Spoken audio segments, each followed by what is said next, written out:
പരിശുദ്ധമേ, അമ്മേ പരിശുദ്ധമേ, ദൈവമാതാവേ, കൃപാസനത്തിലൂടെ ഞങ്ങളുടെ ദേശത്തിനും അമ്മ മധ്യസ്ഥം തേടി തന്ന എല്ലാ അനുഗ്രഹങ്ങൾക്കും കൃപകൾക്കും ഞങ്ങളിപ്പോൾ ഹൃദയം നിറഞ്ഞ നന്ദി പറയുന്നു.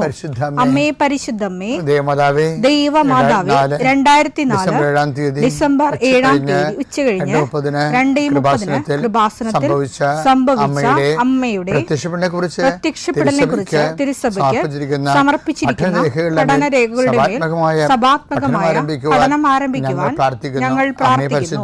അമ്മേ പരിശുദ്ധമേ, ഭൂസ്വർലോകങ്ങളുടെ രാജ്ഞിയായ അങ്ങേയ്ക്ക് ഭൗമസംരക്ഷണത്തിനായി പ്രപഞ്ചപ്രകൃതിയെ തന്നെ തിരുസഭ പ്രതിഷ്ഠിക്കുവാൻ ഈ പ്രത്യക്ഷീകരണം വഴി ഇടയാക്കണമേ. പരിശുദ്ധമേ, ജപമാല മാതാവേ, സകല കൃപാസനം പ്രാർത്ഥനയോടും ചേർത്ത് ഞങ്ങളിപ്പോൾ പ്രാർത്ഥിക്കുന്ന ഈ കുടുംബത്തിന്റെ പ്രത്യേക നിയോഗം പറ മക്കളെ.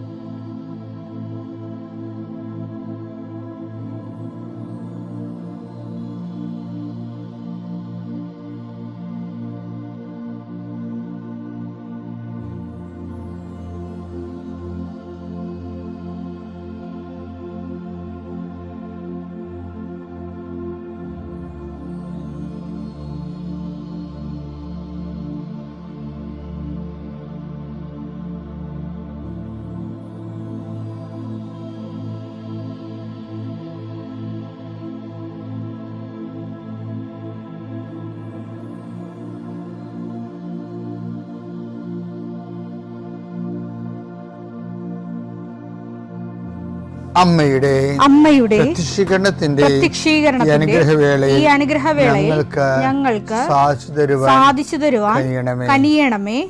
ആമേൻ. വിശ്വാസ പ്രമാണം. സർവശക്തനായ പിതാവും ആകാശത്തിന്റെയും ഭൂമിയുടെയും സൃഷ്ടാവുമായ ദൈവത്തിൽ ഞാൻ വിശ്വസിക്കുന്നു. അവിടുത്തെ ഏകപുത്രനും ഞങ്ങളുടെ കർത്താവുമായ ഈശോമിശിഹായിലും ഞാൻ വിശ്വസിക്കുന്നു. ഈ പുത്രൻ പരിശുദ്ധാത്മാവിനാൽ ഗർഭസ്ഥനായി കന്യകാമറിയത്തിൽ നിന്ന് പിറന്ന് പൊന്തിയോസ് പീലാത്തോസിന്റെ കാലത്ത് പീഡകൾ സഹിച്ച് കുരിശിൽ തറയ്ക്കപ്പെട്ട് മരിച്ച് അടക്കപ്പെട്ട് പാതാളങ്ങളിൽ ഇറങ്ങി മരിച്ചവരുടെ ഇടയിൽ നിന്ന് 3-ാം നാൾ ഉയർത്ത് സ്വർഗത്തിലേക്ക് എഴുന്നള്ളി സർവശക്തിയുള്ള പിതാവായ ദൈവത്തിന്റെ വലതുഭാഗത്തിരിക്കുന്നു. അവിടെ നിന്ന് ജീവിക്കുന്നവരെയും മരിച്ചവരെയും വിധിക്കുവാൻ വരുമെന്നും ഞാൻ വിശ്വസിക്കുന്നു. പരിശുദ്ധാത്മാവിലും ഞാൻ വിശ്വസിക്കുന്നു. വിശുദ്ധ കത്തോലിക്കാ സഭയിലും പുണ്യവാന്മാരുടെ ഐക്യത്തിലും പാപങ്ങളുടെ മോചനത്തിലും ശരീരത്തിന്റെ ഉയർപ്പിലും നിത്യമായ ജീവിതത്തിലും ഞാൻ വിശ്വസിക്കുന്നു. ആമേൻ. സുഖസ്ഥനായ ഞങ്ങളുടെ പിതാവേ, അങ്ങയുടെ നാമം പൂജിതമാകണമേ. അങ്ങയുടെ രാജ്യം വരണമേ. അങ്ങയുടെ തിരുമനസ് സ്വർഗത്തിലെ പോലെ ഭൂമിയിലും ആകണമേ. അന്നു വേണ്ടുന്ന ആഹാരം ഇന്ന് ഞങ്ങൾക്ക് തരണമേ. ഞങ്ങളോട് തെറ്റ് ചെയ്യുന്നവരോട് ഞങ്ങൾ ക്ഷമിക്കുന്നത് പോലെ ഞങ്ങളുടെ തെറ്റുകൾ ഞങ്ങളോടും ക്ഷമിക്കണമേ. ഞങ്ങളെ പ്രലോഭനത്തിൽ ഉൾപ്പെടുത്തരുതേ, തിന്മയിൽ ഞങ്ങൾ രക്ഷിക്കണമേ. ആമേൻ. നന്മ നിറഞ്ഞ മറിയമേ, സ്വസ്തി. കർത്താവ് അങ്ങയുടെ കൂടെ സ്ത്രീകളിൽ അങ്ങ് അനുഗ്രഹിക്കപ്പെട്ടവളാകുന്നു. അങ്ങയുടെ ഉദരത്തിൻ ഫലമായി ഈശോ അനുഗ്രഹിക്കപ്പെട്ടവനാകുന്നു. പരിശുദ്ധ മറിയമേ, തമ്പുരാന്റെ അമ്മേ, പാപികളായ ഞങ്ങൾക്ക് വേണ്ടി ഇപ്പോഴും ഞങ്ങളുടെ മരണസമയത്തും തമ്പുരാനോട് അപേക്ഷിക്കണമേ. ആമേൻ. കർത്താവിന്റെ ഉന്നതമായ നാമത്തിന് സ്വസ്ഥം ചെയ്യും. കർത്താവിന്റെ വിശുദ്ധ പൗരോഹിത്യത്തെ മഹത്വപ്പെടുത്തണമേ. കർത്താവ് സഭയിലുള്ള സാന്നിധ്യം പ്രകടമാക്കണമേ. 40 വർഷം ഞാൻ അർപ്പിച്ച കൃപാന്റെ യുഗതിയാൽ കൃപാസ്ഥാനത്താറെ ജീവനോടെ പ്രത്യക്ഷപ്പെട്ട മാതാവിന്റെ മധ്യസ്ഥത്താൽ ഞാൻ മക്കളെ ഈശോ നാമത്തെ ആശീർവദിക്കുന്നു. കർത്താവെ, ജോലിയില്ലാത്തവര്, വീടില്ലാത്തവര്, ജീവിതത്തിൽ കലഹങ്ങളും ഭിന്നതകൊണ്ട് പിരിഞ്ഞു താമസിക്കുന്ന ജീവിത പങ്കാളികളെ, കുഞ്ഞുങ്ങളുടെ തെറ്റായ അവസ്ഥകൾ കണ്ട് വിഷമിക്കുന്ന മാതാപിതാക്കന്മാരെ,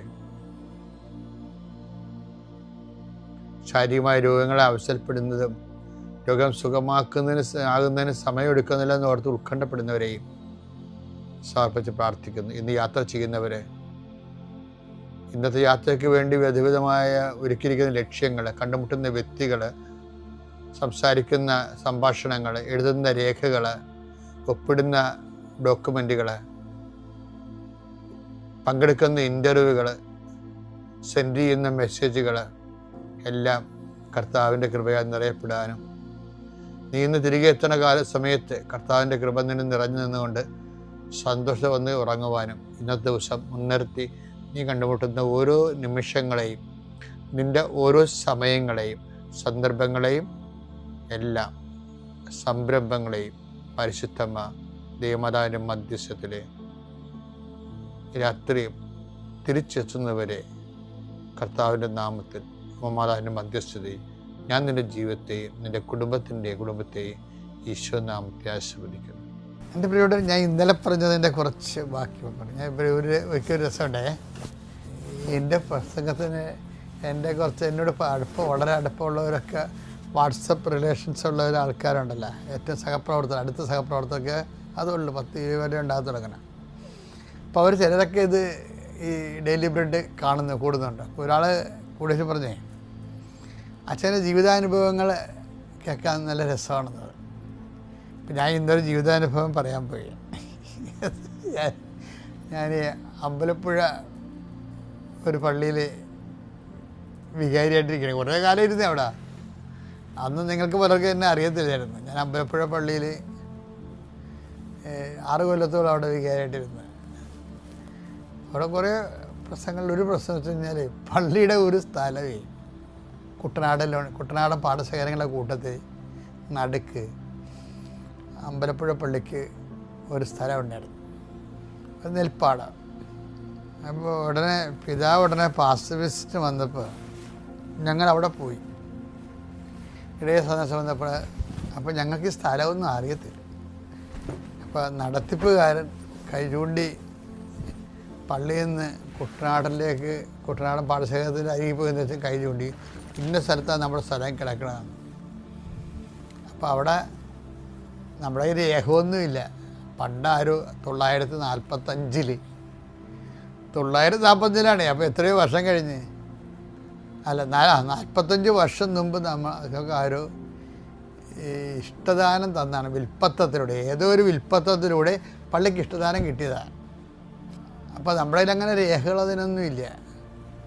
പക്ഷേ എന്ത് സംഭവിച്ചു കഴിഞ്ഞാൽ, അപ്പോൾ ഞാനുണ്ട്, പിതാവുണ്ട്, ശിവൻ അത്തിപ്പുഴ പിതാവ്, എന്നത്തെ ട്രസ്റ്റികളുണ്ട്. അപ്പോൾ എനിക്ക് ഏറ്റവും എൻ്റെ റൈറ്റ് ഹാൻഡായിട്ട് നടക്കുന്ന ഒരു ട്രസ്റ്റിയുണ്ട്, കുഞ്ഞുമോൻ ചേട്ടൻ എന്ന് പറയും. അപ്പോൾ ഞങ്ങൾ തമ്മിൽ ഭയങ്കര കമ്പനിയായിരുന്നു. ഇപ്പം ഇല്ല, കർത്താവിൻ്റെ അടുത്തൊക്കെ പോയി. അപ്പോൾ ഞങ്ങൾ തന്നെ പ്ലാനിട്ട് നമുക്ക് പ്രാർത്ഥിക്കാം, എപ്പോഴെങ്കിലും ഇതിനൊരു സമാധാനം ഉണ്ടാവും. നമ്മൾ നല്ല 5-6 ഏക്കറുണ്ട്, ചെറിയ കുട്ടനാട്ടിൽ 5-6 ഏക്കർ സ്ഥലമാണ്. അപ്പോൾ ഞാൻ ഇത് എൻ്റെ ജപമാലയുടെ സമയത്ത് ഇപ്പം എനിക്കും വേറെയും കുറേ വിഷയങ്ങൾ അവിടെ ഉണ്ടായിരുന്നു. ജനങ്ങളെല്ലാം നമ്മൾ അവിടെ ഇടവകയൊന്നും ആളൊന്നും ഇല്ലാഞ്ഞിട്ട് നമ്മൾ പീറ്റർ പിതാവിൻ്റെ കാലത്ത് സ്ഥലം വാങ്ങിച്ചിട്ട് 2.5 ഏക്കർ സ്ഥലം അമ്പലപ്പുഴ ടൗണിൽ വാങ്ങിച്ചിട്ട് നമ്മുടെ ആൾക്കാരെ പലയിടത്തുനിന്നും വീടില്ലാത്തവരെ കൊണ്ടുപോയി അവിടെ വീട് കെട്ടിക്കൊടുത്ത് താമസിപ്പിക്കുകയാണ്. അത്രയും ഭയങ്കര പേഴ്സ പ്രവർത്തനം അവിടെ നടത്തിയത്. പക്ഷേ അങ്ങനെ കൊടുത്തപ്പോൾ എല്ലാവരും കൊടുത്തു, എല്ലാ ജാതിക്കാർക്കും കൊടുത്തു. അവരാരും നമുക്ക് ക്രിസ്ത്യാനിയാക്കാൻ വേണ്ടി കൊടുത്തതല്ല. അത് ക്രിസ്തു നമ്മളോട് പറഞ്ഞിട്ടുണ്ട്, നിങ്ങൾ സ്വർഗസ്ഥനായ ഞങ്ങളുടെ പിതാവേ എന്ന് നമ്മൾ പ്രാർത്ഥിക്കുകയും പ്രവർത്തിക്കുമ്പോൾ മറ്റുള്ളവരത് അതിനകത്ത് ആനുകൂല്യം കൂട്ടാതിരിക്കുകയും ചെയ്യുമ്പോൾ കള്ളത്തരല്ലേ. അതുകൊണ്ട് ക്രിസ്ത്യാനികൾ ആർക്കെങ്കിലും കൊടുക്കുന്നുണ്ടെങ്കിൽ അത് മതം മാറ്റാൻ വേണ്ടിയൊന്നുമല്ല. അത് ഈ സ്വർഗസ്ഥനായ ഞങ്ങളുടെ പിതാവേ എന്ന് വെക്കുമ്പോൾ എല്ലാവരും ദൈവത്തിൻ്റെ മക്കളായതുകൊണ്ട് നമ്മൾ ഇവിടെ പങ്കുവെക്കുമ്പോൾ അവിടെ പകർച്ച കൊടുക്കും. അങ്ങനെ പല ഹൈന്ദവ സഹോദരങ്ങൾക്കും മുസ്ലിം സഹോദരങ്ങൾക്കും ആലപ്പുഴ രൂപത അമ്പലപ്പുഴ ഇടവകയിൽ സ്ഥലവും വീടും വാങ്ങിച്ചു കൊടുത്തിട്ടുണ്ട്. മുസ്ലിംസിനുണ്ട്. ഞാൻ അവിടെ പോകണതാണ്, അവരെ സന്ദർശിക്കാനൊക്കെ പോകണതാണ്. പലപ്പോഴും നമ്മൾ ഓർക്കണം. ഇപ്പം നിങ്ങളിപ്പോൾ ഈ FCRI എന്നൊക്കെ പറഞ്ഞപ്പോൾ കേട്ടപ്പോൾ ഭയങ്കരമായിട്ട് ക്രിസ്ത്യാനിക്ക് മലമടത്തെ കാശ്. ക്രിസ്ത്യാനി ചെയ്യണേ എന്താണ് ശരിക്കും പറഞ്ഞാൽ ഇതുപോലുള്ള ജോലി ചെയ്യണത് ആർക്ക്. ഇനി FFA എന്ന് പറഞ്ഞൊരു സംഘടനയുണ്ട്, അതും ഞാനത് കൈകാര്യം ചെയ്തിട്ടുള്ളതാണ്. അതും ആർക്കാണ് കൊടുക്കുന്നത്? ക്രിസ്ത്യൻസിന് കൊടുക്കും, ഹിന്ദുസിനും കൊടുക്കും, മുസ്ലിംസിനും കൊടുക്കും. അത് ഫാമിലി FFA ഫാമിലി അസോസിയേഷന് വേണ്ടിയുള്ള സംഭാവനയാണ്. ഇപ്പം ക്രിസ്ത്യാനിക്ക് എന്തെങ്കിലും കിട്ടിയാൽ എല്ലാവർക്കും അത് കിട്ടും. അത് പഠിത്തമായാലും കോളേജായാലും ഇതുപോലെയുള്ള സഹായമായാലും കിട്ടും. അപ്പോൾ അത് ഞങ്ങൾക്ക് അങ്ങനെ അങ്ങനെ നിന്നാൽ മാത്രമേ ഞങ്ങളുടെ ജീവിതം ദൈവത്തിൻ്റെ സന്നിധിയിൽ സുവിശേഷ വിഹിതമാകത്തുള്ളൂ. അതാണ്. അപ്പം ഞാനിത് ജസ്റ്റ് ഇപ്പോൾ പറഞ്ഞതേ ഉള്ളൂ കേട്ടോ. ഇങ്ങനെ ഇഷ്യൂസൊക്കെ നടക്കുമ്പോൾ ഇപ്പോൾ ഭയങ്കര ആൾക്കാർ ഭയങ്കര വർഗീയതയല്ല അവിടെയൊക്കെ എന്തെങ്കിലും ഒരു അവസ്ഥ കിട്ടാൻ കാത്തിരിക്കുകയാണ് ആൾക്കാർക്ക് വർഗീയത പ്രചരിപ്പിക്കാൻ വേണ്ടി. അത് അവരുടെ കസേര വിപ്ലവമാണ്. അതിനകത്തൊന്നും ഞങ്ങൾ ആരും പോയി തലവെക്കത്തില്ല. Let them have it for their convenience. ഞാനിപ്പോൾ പറഞ്ഞതിൻ്റെ കാരണം ഈ സ്ഥലത്തിന് നമുക്ക് രേഖയിലല്ല. അപ്പം ഞാൻ നമ്മുടെ അടുത്ത് രേഖയില്ലെന്നേ ഉള്ളേ. ഒരു സാധനം ഇല്ല എന്ന് പറഞ്ഞു കഴിഞ്ഞാൽ അത് ഇല്ല എന്നല്ല എൻ്റെ അർത്ഥം, അത് ദൈവത്തിൻ്റെ അടുത്ത് ഉണ്ടെന്നല്ല എൻ്റെ അർത്ഥം. അപ്പം ഞാൻ എന്ത് ചെയ്യാന്ന് വെച്ച് കഴിഞ്ഞാൽ ഞാൻ ചെയ്തുകൊണ്ടിരുന്ന പരിപാടി വെച്ചാൽ ഇപ്പം ഈ സ്ഥലം ആൾക്കാർക്ക് കൊടുത്തെന്ന് പറഞ്ഞില്ലേ, അവർക്ക് അന്ന് പ്രമാണം ചെയ്ത് കൊടുത്തില്ലായിരുന്നു. അവർക്ക് കൊടുത്തിരിക്കുന്നത് അവർക്ക് ഉപയോഗിക്കാൻ വേണ്ടി കൊടുത്തതാണ്. അപ്പോൾ 10-14 കൊല്ലം കൊടുത്തത്. അപ്പം ഞാൻ ചെന്നപ്പോൾ എല്ലാവരും വന്ന്, ഞാൻ ഈ പ്രാർത്ഥനക്കാരനൊക്കെ കാരണം ഒറ്റയടിക്ക് മറുപടി പറയത്തില്ല. അച്ഛൻ അതിനെക്കുറിച്ച് അച്ഛൻ്റെ ഒരു ഹ്യൂമാനിറ്റേറിയൻ കൺസെപ്റ്റ് ഉണ്ടാകുമല്ലോ വിചാരിച്ചിട്ട് ആൾക്കാർ ഞാൻ ചെന്നപ്പോൾ എൻ്റെ അടുത്ത് തോന്നുന്നു, അച്ഛാ ഞങ്ങൾക്ക് പഞ്ചായത്തിൽ നിന്ന് ആനുകൂല്യം ഒരു ആനുകൂല്യം കിട്ടണില്ല അച്ഛാ, ഒരു സെപ്റ്റി ടാങ്ക് പോലും ഞങ്ങൾക്ക് റിപ്പയർ ചെയ്യാൻ പറ്റണില്ല അച്ഛാ. അപ്പോൾ അതുകൊണ്ട് അച്ഛൻ ഞങ്ങളുടെ പേര് ഇതാക്കി തരാൻ പിതാവിനോട് പറയണമെന്ന് പറഞ്ഞു. അപ്പം ഞാനത് എനിക്കറിയാം ഇവർക്ക് കൊടുത്താൽ ഇവർ ചില ആൾക്കാർ വിറ്റ് അപ്പം തന്നെ രാജ്യം വിട്ടു പോകും, മക്കൾക്ക് അവിടെ പഠിക്കണം ഇവിടെ പഠിക്കണം എന്നൊക്കെ പറഞ്ഞുകൊണ്ട് ഇവരപ്പം തന്നെ വിൽക്കും. അതൊക്കെ എനിക്കറിയാം. പിന്നെ കിടപ്പാടം പോലും ഇല്ലാത്ത അവസ്ഥയിലാകും. അപ്പോൾ അതുകൊണ്ട് ഞാനങ്ങനെ ഡൗൺ ചെയ്ത് നിൽക്കുക. എങ്കിലും ഞാനൊരു പണി ചെയ്ത് എന്ത് ചെയ്യുന്നറിയാവോ, അതായത് ഞാൻ അവിടെ ചെന്നപ്പോൾ തന്നെ ആ പള്ളി ചെന്നപ്പോൾ തന്നെ ചെയ്ത പരിപാടി വെച്ച് കഴിഞ്ഞാൽ അവിടെ ലൂർദ് മാതാവിൻ്റെ രൂപമാണ്, മാതാവിൻ്റെ രൂപമായിട്ട് അവിടെ ഉള്ളത്. അപ്പം ഞാൻ ലൂർദ് മാതാവിന് എനിക്ക് എവിടെയെങ്കിലും പോകണമെന്നുണ്ടെങ്കിൽ മാതാവിനോട് കണ്ട് സംസാരിച്ചിട്ടേ പോകത്തുള്ളൂ.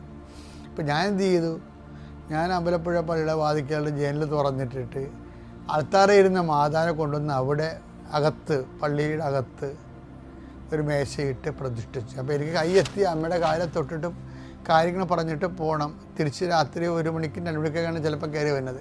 അപ്പോൾ അമ്മയെ കണ്ടിട്ട് അവിടെ ലൈറ്റ് ഇട്ടിട്ടുണ്ട്, അമ്മയെ കണ്ടിട്ട് പോയി കിടന്ന് ഉറങ്ങണം. അപ്പോൾ അവരുടെ പ്രൈവറ്റ് റിലേഷൻസാണതെല്ലാം. അപ്പോൾ ഒരു പ്രാവശ്യം ഞാൻ ഇപ്പോൾ ഈ പ്രശ്നങ്ങൾ വന്നപ്പോൾ ഞാൻ എന്ത് വെച്ച് കഴിഞ്ഞാൽ, ഞാൻ ആ കൊടിമരം അമ്മയുടെ ഫ്രണ്ടിൽ തന്നെ കൊടിമരമുണ്ട്, ആ കൊടിമരത്ത് നിന്ന് ഞാൻ സമയം കിട്ടുമ്പോഴൊക്കെ ആൾക്കാർക്ക് ഒഴുതെങ്കിൽ ഞാനവിടെ ഫ്രീ ആയിട്ടിരിക്കുന്ന കുറേ സമയമുണ്ടായിരുന്നു. അന്ന് ഇന്നുപോലെ കൃപാസനത്ത് അതുപോലെ തിരക്കൊന്നുമില്ല. എനിക്കിങ്ങനെ വല്ലപ്പോഴും ശുശ്രൂഷയ്ക്ക് ചൊവ്വാഴ്ചയോ ഞായറാഴ്ചയോ ഇവിടെ വന്നാൽ മതി, ബാക്കിയെല്ലാം ഞാൻ അവിടെ തന്നെയായിരുന്നു. അപ്പം ഞാൻ കൊടിമരത്തെ വന്നിരുന്ന് കൊന്തയില്ല. എന്നിട്ട് പിന്നീട് കൊടിമരത്തെ ഒന്ന് മുട്ടിട്ട് നിരങ്ങി അമ്മയെടുത്ത് ചെല്ലും. മുട്ടിട്ട് നിരങ്ങി അമ്മ പ്രമാണമൊന്നും കാണുന്നില്ല, രേഖകളൊന്നും ഇല്ല, എന്താ നമ്മുടെ സ്ഥലമായിരുന്നത്, കൈവിട്ട് പോയൊരു വിഷമമുണ്ട് എന്നൊക്കെ അമ്മയോട് പറയും. അപ്പോൾ കുറച്ച് കഴിഞ്ഞപ്പോൾ സാബു എന്ന് പറഞ്ഞ് ഇതുപോലെ ഒരു സഹപ്രവർത്തനമുണ്ട്, ആ ഇല്ലിച്ചലയുള്ള മോനിച്ചൻ സാബു.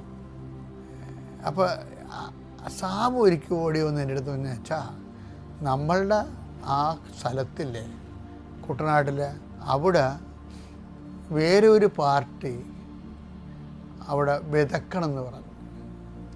അവരൊരു 2-3 ഏക്കർ നേരത്തെ അവിടെ നിന്ന് കയ്യേറി എടുത്തിട്ടുണ്ട്, ഇപ്പം അടുത്ത കൂടി വിതയ്ക്കണം എന്ന് പറഞ്ഞു.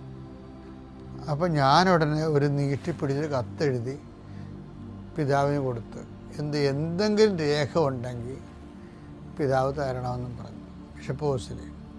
അപ്പം ദൈവത്തിൻ്റെ അനുഗ്രഹം കൊണ്ട് പിതാവിന് വിൽപ്പത്തത്തിൻ്റെ ഒരു പേജ് ഫോട്ടോസ്റ്റാറ്റ് കിട്ടി. അത് കണ്ണായ ഒരു പേജ്, പണ്ടെങ്ങാട് കൊടുത്താലേ അതിൻ്റെ ഫോട്ടോസ്റ്റാറ്റാണ് വിൽപ്പത്തത്തിൻ്റെ. അപ്പോൾ അതുകൊണ്ട് അത് ഉടനെ വക്കീലിന് കൊടുത്തു. ബിഷപ്പ് ഉടനെ വക്കീലിനെ വിളിപ്പിച്ച് വക്കീലിന് കൊടുത്തു. വക്കീലത് കോടതി കൊടുത്ത്, അപ്പോൾ ഇനി അത് പോക്കോരോ ചെയ്ത് അളന്ന് ടാക്സ് അടച്ച് ടെസ്റ്റ് ചെയ്ത് വാങ്ങിക്കണം. അതൊന്നും ഭയങ്കര പാടാണ്, കിട്ടത്തില്ല. അപ്പം അതിന് കോടതി എന്ന് ഉടനെ പറഞ്ഞ് ആ വസ്തു നിങ്ങളുടേതാണെന്ന് തെളിയിക്കാൻ എന്തെങ്കിലും ഡോക്യുമെൻ്റ് വേണമെന്ന് പറഞ്ഞു. അപ്പോൾ വക്കീൽ പറഞ്ഞ് നമ്മുടേതാണെന്ന് ആ വസ്തു നമ്മളിപ്പം ഇപ്പോഴും നമ്മൾ കൈകാര്യം ചെയ്യുന്നുണ്ടെന്ന് പറഞ്ഞതിന് ഡോക്യുമെൻ്റ് വേണമെന്ന് പറഞ്ഞു. ഇപ്പോഴും നമ്മുടെ ആ വസ്തു നമ്മുടെ കൈകാര്യത്തിലാണ് ഡോക്യുമെൻ്റ് വേണമെന്ന്. അപ്പോൾ എന്ത് ചെയ്യാനാണ്, ആ വസ്തു ഒരു ട്രാക്ടറിനെ വിളിച്ച് ആ വസ്തു ഈ പാടത്തിന് കണ്ണെത്താ ദൂരത്ത് കിടക്കണത്, നോക്കത്താ ദൂരത്ത് കിടക്കുകയാണ്. അവിടെ നമ്മൾ ഇന്ത്യ എങ്ങനെയും ചെല്ലണം. അവിടെ എന്നിട്ട് ട്രാക്ടറിനെ വിളിച്ച് അവിടെ പോയി അത് ട്രാക്ടർ ഓടിച്ച് നമ്മളവിടെ നിർത്തി, അച്ഛനെ ഈ ലോഹയിട്ട് അവിടെ നിർത്തിയിട്ട് അതിൻ്റെ ഫോട്ടോ എടുത്ത് കോടതി കൊടുക്കണം. Still it is in our usage control എന്നുള്ള രീതിയിലാണ്. അപ്പോൾ അതത്ര പെട്ടെന്ന് നടക്കണ കാര്യമല്ല. കാരണം ആ സ്ഥലത്തുള്ള എല്ലാം ഒരു പ്രത്യേക പാർട്ട് കൈകാര്യം ചെയ്ത് കയറി എടുത്തേക്കാണ്. ഇത് മിച്ചഭൂമി എന്നൊക്കെ പറഞ്ഞുകൊണ്ട് ആൾക്കാരുടെ തെറ്റിദ്ധാരണ അടിച്ച് ഏൽപ്പിച്ചിട്ട് ഇതവർ കൈകാര്യം ചെയ്തുകൊണ്ടിരിക്കുകയാണ്. ഇപ്പം നമ്മുടെ തലവട്ടം അവിടെ കണ്ടു കഴിഞ്ഞാൽ ആൾക്കാർ കൂടുകയും ഇല്ലാത്ത ഇഷ്യൂ ഉണ്ടാകുകയും ചെയ്യും. അപ്പം അതിന് ഞാനവിടെ ചെല്ലുമ്പോൾ കർത്താവ് ഒരു പണി ചെയ്തു. എന്താണെന്നറിയാമോ? അതായത് ചുറ്റുവട്ടത്ത് ഭയങ്കര മഴ. അത് നമുക്ക് ചെയ്യാൻ പറ്റത്തില്ല, ദൈവത്തിന് ചെയ്യാൻ പറ്റത്തുള്ളൂ. അതാണ് സംഭവം. അവിടെ വല്ല വെയിലുണ്ടെങ്കിൽ ആൾക്കാരെല്ലാം എന്നെ കാണുമ്പോൾ ഓടിക്കോളും. അപ്പോൾ ഭയങ്കര മഴ. പക്ഷെ ഒരു കാര്യമുണ്ട്, മഴയുണ്ടെങ്കിലും ആ പാടശേഖരനൊന്നും ട്രാക്ടർ കാണാനില്ല. അപ്പം ഞങ്ങൾ എന്ത് വെച്ചാൽ, ഞാൻ കുഞ്ഞുചേട്ടനും കൊന്തയുടെ ആളാണ്. ഞങ്ങൾ രണ്ടും കൂടി നേടി മഴയത്ത് നിന്നുകൊണ്ട് കൊന്തയിൽ ചെയ്യണം. അവിടെ കാര്യം എന്താ എവിടെ തുടങ്ങണമെന്ന് അറിയത്തില്ല. അപ്പോൾ കൊന്ത ചെല്ലണ സമയത്തുണ്ടല്ലോ, കൊന്തയിൽ തിരയാകുമ്പോൾ ഈ മഴയുടെ ഈ മഴ നിഴലില്ലേ, ഒരു 2-3 കിലോമീറ്റർ അകലെ ഒരു നിഴൽ പോലെ ട്രാക്ടർ ഓടുന്നുണ്ട്. അത് മാതാവ് കാണിച്ചു തന്നാണ്. അപ്പോൾ ആ ട്രാക്ടറിനെ വിളിക്കണം. പക്ഷേ നമ്മൾ നമ്പറൊന്നും, നമുക്ക് ആ സ്ഥലത്ത് ഞാൻ ആദ്യം ചെല്ലുകയും നമ്മൾ നമ്പറൊന്നുമില്ല. അപ്പോൾ ആ വഴിക്ക് കൂടി തന്നെ കുടയും ചൂടി പോകണം കണ്ടപ്പോൾ ഞാൻ ചോദിച്ചു, ചേട്ടാ ആ ട്രാക്ടറിൻ്റെ നമ്പർ കിട്ടാൻ എവിടെ വല്ല മാർഗമുണ്ട്? അപ്പോൾ അയാൾ പറഞ്ഞത് മോട്ടോർ പേരെ ചോദിച്ചാൽ ചിലപ്പോൾ കിട്ടുമെന്ന് ചോദിച്ചു. അപ്പോൾ ഞങ്ങൾ ഈ മഴയത്ത് മോട്ടോർ പേരിലോട്ട് നടന്ന് മോട്ടോർ വരെ ചെന്നപ്പോൾ ആ ട്രാക്ടറിൻ്റെ നമ്പർ കിട്ടി. ഞങ്ങൾ ഈ മഴയത്ത് അയാളെ വിളിച്ചു. അയാൾ വിളിച്ചപ്പോൾ അയാൾ പറഞ്ഞ്, അങ്ങനെയൊന്നും വരാൻ പറ്റത്തില്ല, നമ്മൾ സ്ഥിരം കുറ്റികളല്ലല്ലോ. ഇവിടെ ഞാൻ ഏറ്റവും കുറേ സംഭവങ്ങളുണ്ട്, ഞാൻ ചെയ്തുകൊണ്ടിരിക്കുക, മഴയത്ത് വരാൻ പറ്റിയില്ലെന്ന് പറഞ്ഞു. തന്നെയല്ല, ആ സ്ഥലം ഇന്ന ആൾക്കാർ കൈകാര്യം ചെയ്തുകൊണ്ടിരിക്കുകയാണ്, അതൊരു തർക്കപ്പുരയുടെ ആണെന്നൊക്കെ പറഞ്ഞുകൊണ്ട് അയാൾ സ്ഥിരമായിട്ട് അവിടെ ആ മേഖലയിൽ വർക്ക് ചെയ്യുന്ന ട്രാക്ടറുകാരനാണ്. അപ്പം എൻ്റെ മാതാവ് എനിക്ക് തന്നൊരു അതാണ്ട് ഇത് ഈ പ്രേയർ ചെയ്യണമെന്ന് പറഞ്ഞതിൻ്റെ കാര്യമാണ്. നമുക്ക് ചെയ്യാൻ പറ്റാത്ത കാര്യങ്ങളുണ്ടാകും നമ്മുടെ ജീവിതത്തിൽ. ഞാൻ ഉടനെ പറഞ്ഞു, ചേട്ടാ ഒരു 10 മിനിറ്റ് വന്നാൽ മതി, 1 മിനിറ്റിന് ചേട്ടന്. അപ്പോൾ ഒരു 10 മിനിറ്റ് വന്നാൽ മതി, ചേട്ടന് 5000 രൂപ തരാമെന്ന് പറഞ്ഞു. അപ്പോൾ ഉടനെ പുള്ളിക്ക് മനസ്സിലായി സീരിയസ് ആണ്, നമ്മൾ ആത്മാർത്ഥമുള്ളവരാണ് മനസ്സിലായത്. നോക്കട്ടെ മഴ ഒന്ന് തോരട്ടെന്ന് പറഞ്ഞു. അപ്പോൾ ഉടനെ ചെറിയൊരു മഴ തുറന്നപ്പോൾ തന്നെ പുള്ളി 10 മിനിറ്റ് അപ്പോൾ കാര്യമല്ലേ.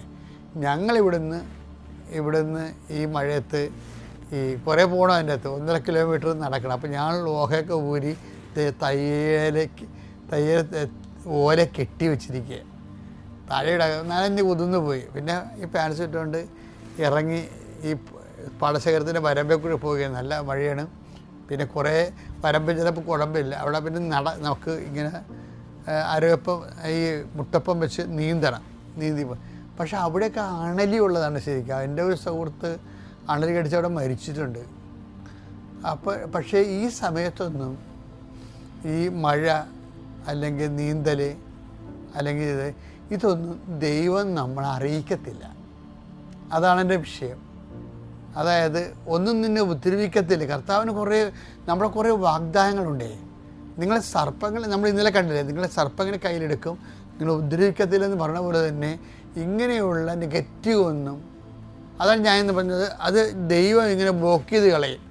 നമ്മൾ ആ സമയത്ത് അണലിയെക്കുറിച്ച് ചിന്തിക്കണില്ല, മഴയെക്കുറിച്ചോ വെള്ളത്തെക്കുറിച്ചോ നമ്മൾ വീഴുമോ അങ്ങനെയൊന്നും ചിന്തിക്കണില്ല. അപ്പം നമ്മളെ ചിന്തിപ്പിക്കാതെ, നെഗറ്റീവ്സ് ഒന്നും ചിന്തിപ്പിക്കാതെ ദൈവം മാരകമായി എന്ത് കഴിച്ചാലും നിനക്ക് ഒരു ഉപദ്രവം ഉണ്ടാകത്തില്ലെന്ന് പറഞ്ഞില്ലേ.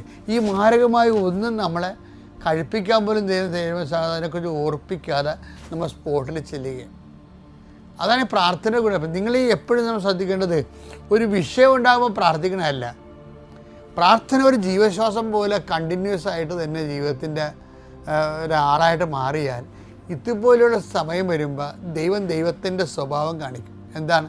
ആൾക്കാർ ഓടിക്കൂടായിരിക്കാം, മഴ പെയ്ച്ചു, അണലിയും പാമ്പൊക്കെ കൊണ്ടുവരുന്ന സ്ഥലത്ത് കൂടി എന്നെ അത് അറിയിക്കാതെ കൊണ്ടുപോയി ഈ ട്രാക്ടറുകാരൻ കറക്റ്റ് സ്പോട്ടിൽ വന്ന് ആ സമയത്ത് കുഞ്ഞുചേട്ടൻ ഇയാളെ ഉഴുത് ഞാൻ നടന്നതിൻ്റെ കൂടെ അയാൾ ഫോട്ടോ എടുത്ത് കോടതി കൊടുത്ത്, കോടതി വസ്തു അളക്കാൻ തീരുമാനിച്ചു. അളന്നു കഴിഞ്ഞപ്പോൾ നമ്മുടെ രേഖ കൊണ്ട്, കാര്യം കോടതി അത് പോക്കുവരെ ചെയ്തിരുന്നു. അപ്പോൾ അവിടുന്ന് നമുക്ക് ആദ്യം അനുവാദം കിട്ടിയിരുന്നു. നമ്മുടെ രേഖ കൊണ്ട്. പിന്നെ അളവിൻ്റെ പ്രശ്നത്തിലേ ഉള്ളൂ കുഴപ്പം വരുന്നത്. അപ്പം അതിന് അളവ് വെച്ചു.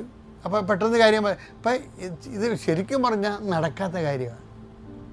പക്ഷെ നമ്മളെപ്പോഴൊക്കെ നിങ്ങൾ ഈ നടക്കാത്ത കാര്യം എന്ന് പറയുമ്പോൾ ഒന്ന് അത് നടക്കത്തില്ലെന്നല്ല, ദൈവത്തിനെ കൊണ്ട് നടക്കും. അങ്ങനെയാണെങ്കിൽ ഇപ്പം നമുക്കെന്താ വിചാരിക്കണേ, കാര്യം കാണാൻ വേണ്ടി മാത്രം ദൈവത്തിൻ്റെ അടുത്ത് പോവുകയും അത് കഴിയുമ്പോൾ പിന്നെ വെള്ളവടിയും തോന്നിവാസം പോക്കൃത്തൊക്കെ ആയിട്ട് ജീവിച്ചാൽ ദൈവത്തെ നിങ്ങളെ വിശ്വസിക്കാൻ പറ്റത്തില്ല. യോഹന്നാൻ 2:24. യേശുവാകട്ടെ അവരെ വിശ്വസിച്ചില്ല, കാരണം അവൻ അവരെ എല്ലാം അറിഞ്ഞിരുന്നു. മനുഷ്യനെ പറ്റി ആരുടെയും സാക്ഷ്യം അവൻ ആവശ്യമായിരുന്നില്ല. മനുഷ്യനിലുള്ളത് എന്താണെന്ന് അവൻ വ്യക്തമായി അറിഞ്ഞിരുന്നു.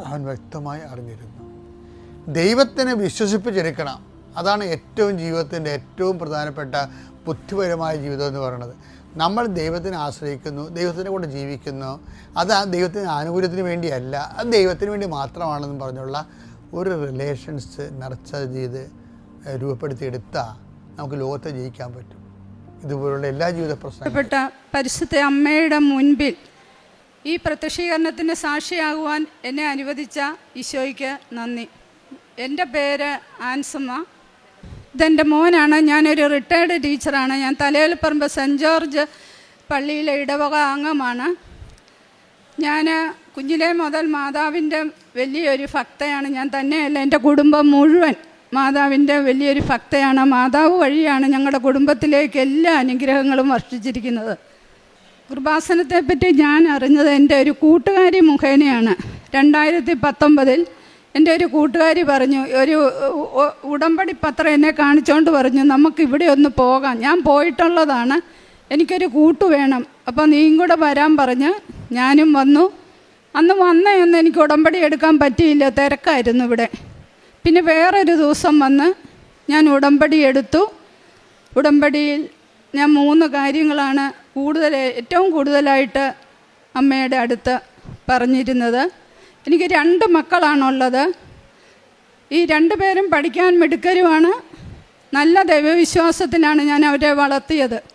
അവർക്ക് പഠിച്ചു കഴിയുമ്പോൾ കേരളത്തിൽ തന്നെ ഒരു നല്ല ഗവൺമെൻറ് ജോലി കിട്ടണമെന്നും അവർക്ക് നല്ല ജീവിത പങ്കാളിയെ ലഭിക്കണമെന്നും നല്ലവരായ ദൈവമക്കളെ നൽകണമെന്നുമായിരുന്നു എൻ്റെ ഏറ്റവും വലിയ പ്രാർത്ഥന. ഞാൻ അതിനു വേണ്ടി നിരന്തരം പ്രാർത്ഥിച്ചു കൊണ്ടേയിരുന്നു. കുറച്ച് കഴിഞ്ഞപ്പോൾ ഒരു ആക്സിഡൻറ്റ് വന്ന് എൻ്റെ കാലിന് പൊട്ടലുണ്ടായി. എനിക്ക് പിന്നെ വരാൻ സാധിച്ചില്ല, കൊറോണയുമായി. പിന്നെ കുറേ കഴിഞ്ഞപ്പോഴാണ് പിന്നെ എനിക്ക് വരാൻ സാധിച്ച. 2023 ഞാൻ വന്നു. അപ്പോൾ എൻ്റെ മോന് MTech കഴിഞ്ഞതാണ്. അവന് ക്യാമ്പസ് സെലക്ഷൻ മുഖേന ടാറ്റയിൽ ജോലി കിട്ടി. കുറേ കഴിഞ്ഞപ്പോൾ കൊറോണ വന്നപ്പോൾ അവർ വർക്ക് ഫ്രം ഹോമായിട്ട് വീട്ടിലേക്ക് വിട്ടു. ഈ അവസരത്തിൽ ഇവൻ നല്ലതുപോലെ അധ്വാനിച്ചു. PSC സെലക്ഷൻ കിട്ടാൻ വേണ്ടി നല്ലതുപോലെ അധ്വാനിച്ചു. നല്ലതുപോലെ ഞങ്ങൾ കുടുംബം ഒന്നടങ്കം പ്രാർത്ഥിച്ചു. ഇവനൊക്കെ ഒരു ഗവൺമെൻറ് സർവീസിൽ നല്ല ഒരു ജോലി കിട്ടണമേ എന്ന് പ്രാർത്ഥിച്ചു. ഞാൻ ഇവിടെ വന്ന് ഉടമ്പടി എടുത്തു. ഉടമ്പടി തൈല് എന്ന് ഞാൻ അവന് തലയിൽ തേച്ച് നെറ്റിയിൽ തേച്ച് പ്രാർത്ഥിക്കണമെന്ന് പറഞ്ഞു. അവൻ അതുപോലെയൊക്കെ ചെയ്തു. പിന്നെ പരീക്ഷ എഴുതാൻ വേണ്ടി പോകുമ്പോൾ ഞാൻ ഉടമ്പടി കാശ് രൂപവും കൂടെ കൊടുത്തു വിടുമായിരുന്നു. അപ്പോൾ അവൻ ധാരാളം പരീക്ഷകൾ എഴുതി 14 എണ്ണത്തിൽ നല്ല റാങ്കോടുകൂടി പാസ്സാകാൻ പറ്റി. എല്ലാം നല്ല ജോലികളായിരുന്നു. എല്ലാം മാതാവ് കൊടുത്തതാണ്. മാതാവിൻ്റെ ഒത്തിരി സാന്നിധ്യം അവൻ അനുഭവിച്ചു എന്നാണ് അവൻ പറയുന്നത്. ഇവൻ പരീക്ഷയ്ക്ക് കയറുമ്പോൾ മുതൽ ഞാൻ തിരി കത്തിച്ച് നിന്ന് കൊന്ത ചൊല്ലി പ്രാർത്ഥിച്ചുകൊണ്ടിരുന്നു. പരീക്ഷ കഴിഞ്ഞ് ഇറങ്ങുന്ന സമയത്ത് മാത്രമാണ് പിന്നെ ഞാൻ പ്രാർത്ഥന നിർത്തുന്നത്. എല്ലാ ബുധനാഴ്ചയും ഞാൻ എൻ്റെ മകന് വേണ്ടി നോയമ്പ് ഉപവാസം എടുത്ത് പ്രാർത്ഥിക്കാറുണ്ടായിരുന്നു. ശനിയാഴ്ചകളിൽ ഞാൻ എൻ്റെ മകൾക്ക് വേണ്ടിയും നോയമ്പ് ഉപവാസം എടുത്ത് പ്രാർത്ഥിക്കാറുണ്ടായിരുന്നു. എല്ലാ ആദ്യ വെള്ളിയാഴ്ചയും ഞാൻ എൻ്റെ കുടുംബത്തിന് വേണ്ടിയും നോയമ്പ് ഉപവാസം എടുത്ത് മാതാവിനോടും ഈശോയോടും യോസേപ്പ് പിതാവിനോടും ശക്തമായി പ്രാർത്ഥിച്ചു കൊണ്ടിരുന്നു. ഏതാണേലും ദൈവം ഞങ്ങളുടെ പ്രാർത്ഥന കുറച്ച് താമസിച്ചാണെങ്കിലും എല്ലാ കാര്യങ്ങളും ഞങ്ങൾ വിചാരിച്ചതിലും ഭംഗിയായി നടത്തി തന്നു. മോൾക്ക് ഹയർ സെക്കൻഡറി സ്കൂളിൽ PSC വഴി ജോലി കിട്ടി. അനുയോജ്യനായ ഒരു നല്ല ജീവിത പങ്കാളിയെ നൽകി, 2 കുഞ്ഞുങ്ങളെയും നൽകി അവർ സന്തോഷമായിട്ട് താമസിക്കുന്നു. മോന് 13 പരീക്ഷ എഴുതി കിട്ടിയതിൽ ഏറ്റവും ഇഷ്ടപ്പെട്ട അവന് ജോലി ഗവൺമെൻറ് പോളിടെക്നിക് കോളേജിൽ ലെക്ചററായിട്ട് കിട്ടുക എന്നതാണ്. അപ്പോൾ അത് കിട്ടിക്കഴിഞ്ഞപ്പോൾ നമുക്കറിയാം ക്രിസ്ത്യാനികൾക്ക് ഗവൺമെൻറ് സർവീസ് ജോലി കിട്ടാൻ എത്രമാത്രം വിഷമമാണെന്നറിയാം. എല്ലാ തടസ്സങ്ങളും നീക്കി ഈ കൃപാസന മാതാവ് എൻ്റെ മകന് ഗവൺമെൻറ് പോളിടെക്നിക് കോളേജിൽ ജോലി കിട്ടി. ഇപ്പോൾ അവൻ കോതമംഗലത്ത് ഒരു കോളേജ് ലെക്ചററായിട്ട് ജോലി ചെയ്യുന്നു. ഇനി അടുത്തതായിട്ട് അവനൊരു ജീവിത പങ്കാളിയെ കിട്ടുക എന്നുള്ളതാണ്. ജീവിത പങ്കാളി എന്ന് പറഞ്ഞാൽ നമ്മുടെ ജീവിതത്തിൻ്റെ ഏറ്റവും അവിഭാജ്യ ഘടകമാണ്. ഉത്തമയായ ഒരു ജീവിത പങ്കാളിയെ കിട്ടാൻ വേണ്ടി ഞങ്ങൾ ഒന്നടങ്കം നിരന്തരം പ്രാർത്ഥിച്ചുകൊണ്ടേയിരുന്നു. ഏതാണെങ്കിലും ഞങ്ങളുടെ അടുത്ത ഇടവകയിൽ നിന്ന് തന്നെ നല്ലൊരു കുട്ടിയെ എൻ്റെ മോന് ജീവിത പങ്കാളിയായി ലഭിച്ചു. അവൾ MBBS കഴിഞ്ഞ് ഇപ്പോൾ PGക്ക് പഠിക്കുകയാണ്. കല്യാണം കഴിഞ്ഞ ഈ ഏപ്രിൽ 15-ാം തീയതിയാണ് കല്യാണം. വളരെ ദൈവാനുഗ്രഹപ്രദമായി, ഞങ്ങൾ വിചാരിച്ചതിലും വളരെയേറെ സന്തോഷപ്രദമായി കല്യാണം നടത്തി. അവിടെ അവൾക്ക് അവധി കിട്ടുകയില്ല. കല്യാണത്തിന് വേണ്ടി 10 ദിവസം കിട്ടിയത് തന്നെ വലിയ ബുദ്ധിമുട്ടിലായിരുന്നു. അതുകൊണ്ട് അവധി കിട്ടാത്തത് കൊണ്ടാണ് കുട്ടി വരാഞ്ഞത്. പിന്നെ എൻ്റെ ഞാൻ ഓരോ പ്രാവശ്യം വരുമ്പോഴും പേപ്പർ മേടിച്ചുകൊണ്ട് ഞങ്ങളുടെ പള്ളിയിലും കൊടുക്കും, ആശുപത്രിയിലും കൊടുക്കും. പിന്നെ മറ്റുള്ളവരെ ഞാൻ പഠിപ്പിച്ചുകൊണ്ടിരിക്കുമ്പോൾ തന്നെ എൻ്റെ കുട്ടികളിൽ സാമ്പത്തികമായി ബുദ്ധിമുട്ടുള്ളവരെ ഞാൻ സഹായിച്ചുകൊണ്ടേയിരുന്നു. അന്നേരവും ഞാൻ പ്രാർത്ഥിക്കും, അമ്മേ ഞാൻ ചെയ്യുന്ന ഒരു നിയോഗം വെച്ചാണ് എൻ്റെ കുഞ്ഞുങ്ങൾക്ക് നല്ലൊരു ജോലി കൊടുക്കണം, ജീവിത പങ്കാളിയെ കൊടുക്കണം, അതുപോലെ തന്നെ നല്ല കുഞ്ഞുങ്ങളെയും കൊടുക്കണം. ഏതാണേലും അമ്മ അതെല്ലാം സാധിച്ചു തന്നു. മോൻ്റെ കല്യാണമായപ്പോൾ ഞാൻ ധാരാളം പള്ളികളിൽ കുർബാന ചെല്ലിക്കാൻ കൊടുത്തു. മോൻ്റെ ഭക്ഷണം കൊടുക്കുന്ന അതേ സമയത്ത് തന്നെ ഞങ്ങളുടെ അടുത്തുള്ള പിയാത്ത ഭവനിൽ അവർക്ക് ഭക്ഷണം കൊടുക്കണമെന്ന് പറഞ്ഞ് എല്ലാ ഏർപ്പാടും ഞാൻ ചെയ്തിരുന്നു. കൂടാതെ തന്നെ എല്ലാ മാസവും ഞാനും എൻ്റെ അനിയത്തിമാരും ഒരു മാനസിക രോഗികൾ താമസിക്കുന്ന ഒരു മന്ദിരത്തിൽ ഒരു ദിവസത്തെ ഭക്ഷണം കൊടുക്കാറുണ്ട്.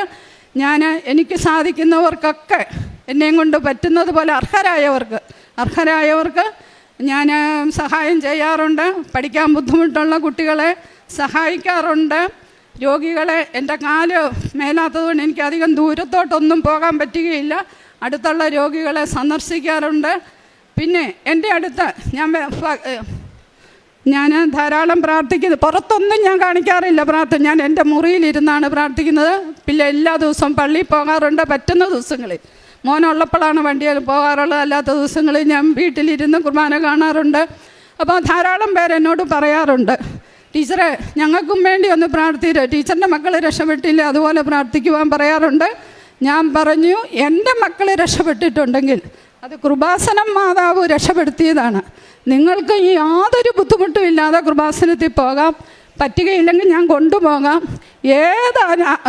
പറ്റുകയല്ലാതെ അസാധ്യ കാര്യങ്ങളും സാധിച്ചു തരുന്ന കൃപാസനം മാതാവിൻ്റെ മുമ്പിൽ നിങ്ങൾ വന്ന് പ്രാർത്ഥിക്കുക. എനിക്ക് കിട്ടുന്ന ഓരോ അവസരങ്ങളിലും മാതാവിന് സാക്ഷ്യം പറയാറുണ്ട്. ആത്മീയ ജീവിതം മിക്കവാറും മോനുള്ള ദിവസങ്ങളിൽ കുർബാന കാണാറുണ്ട്. കാല് ആക്സിഡൻ്റ് ആകുന്നതിന് മുമ്പ് ഞാനും എൻ്റെ കൂട്ടുകാരിയും എല്ലാ ദിവസവും പള്ളി പൊയ്ക്കൊണ്ടിരുന്നതാണ്. ഇവിടെ വന്നുകൊണ്ടിരുന്ന കൂട്ടുകാരിയാണ്, പെട്ടെന്ന് മരിച്ചുപോയി. പിന്നെ കാല് മേലാത്തത് കൊണ്ട് എല്ലാ ദിവസവും പോകാൻ പറ്റുന്നില്ല. മോനുള്ള ദിവസം പോകും, അല്ലാത്ത ദിവസം വീട്ടിലിരുന്ന് കുർബാന കാണും. പിന്നെ കുമ്പസാരി 2 ആഴ്ച കൂടുമ്പോൾ കുമ്പസാരിക്കും. എൻ്റെ വീട്ടിലെ പണി കഴിഞ്ഞു കഴിഞ്ഞാൽ ഉടൻ തന്നെ ഞാൻ പ്രാർത്ഥനയിലാണ്.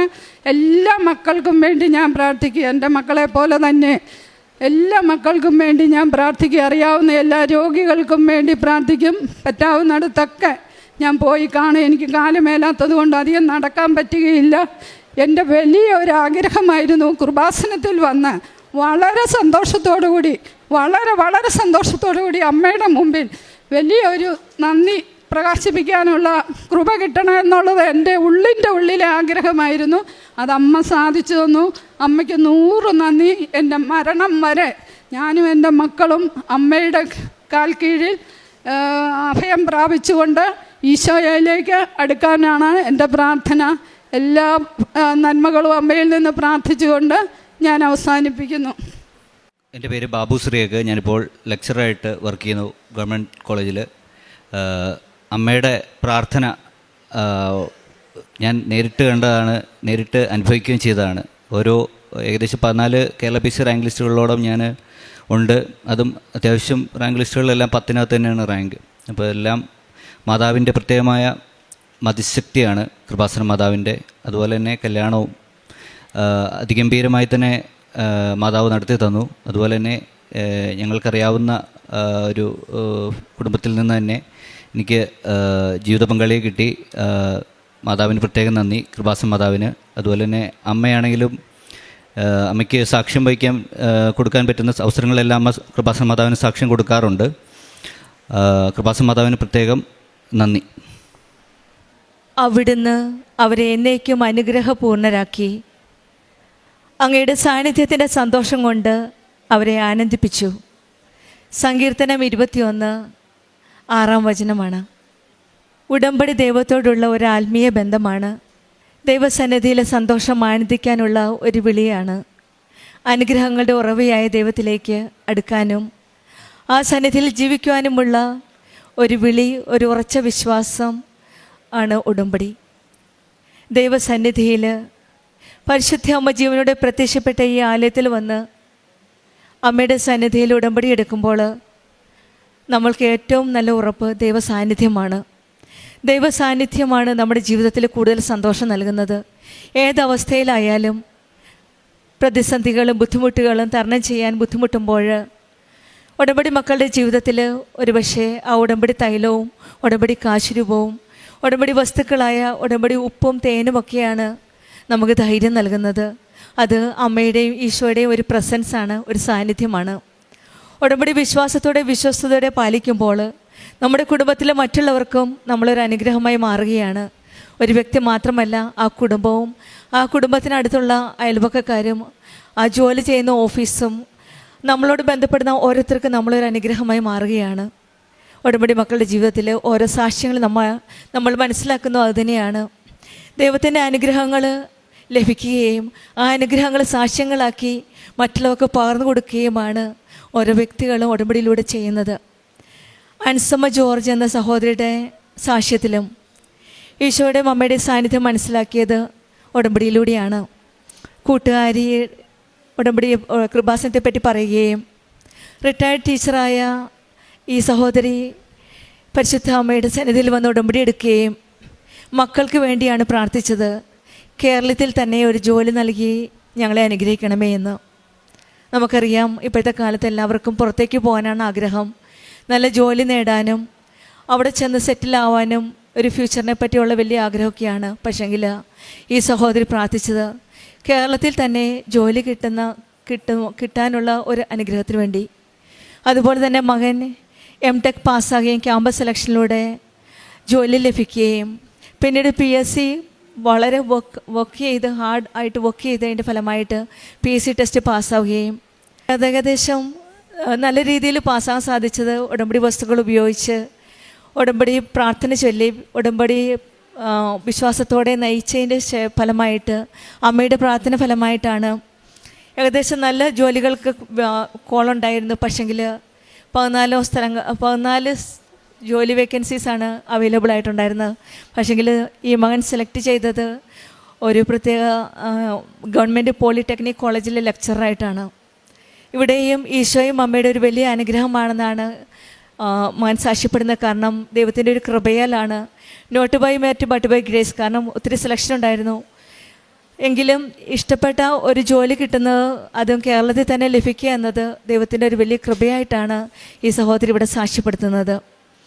അതുപോലെ തന്നെയാണ് വിവാഹത്തിൻ്റെ കാര്യവും. നല്ലൊരു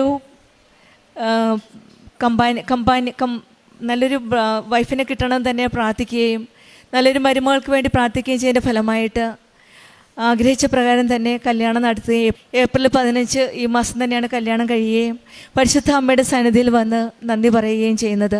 അത് പ്രത്യക്ഷീകരണത്തിൻ്റെ ഒരു സാക്ഷിയായിട്ട് തന്നെയാണ് ഈ അമ്മയും മകനും വന്ന് സാക്ഷ്യപ്പെടുത്തുന്നത്.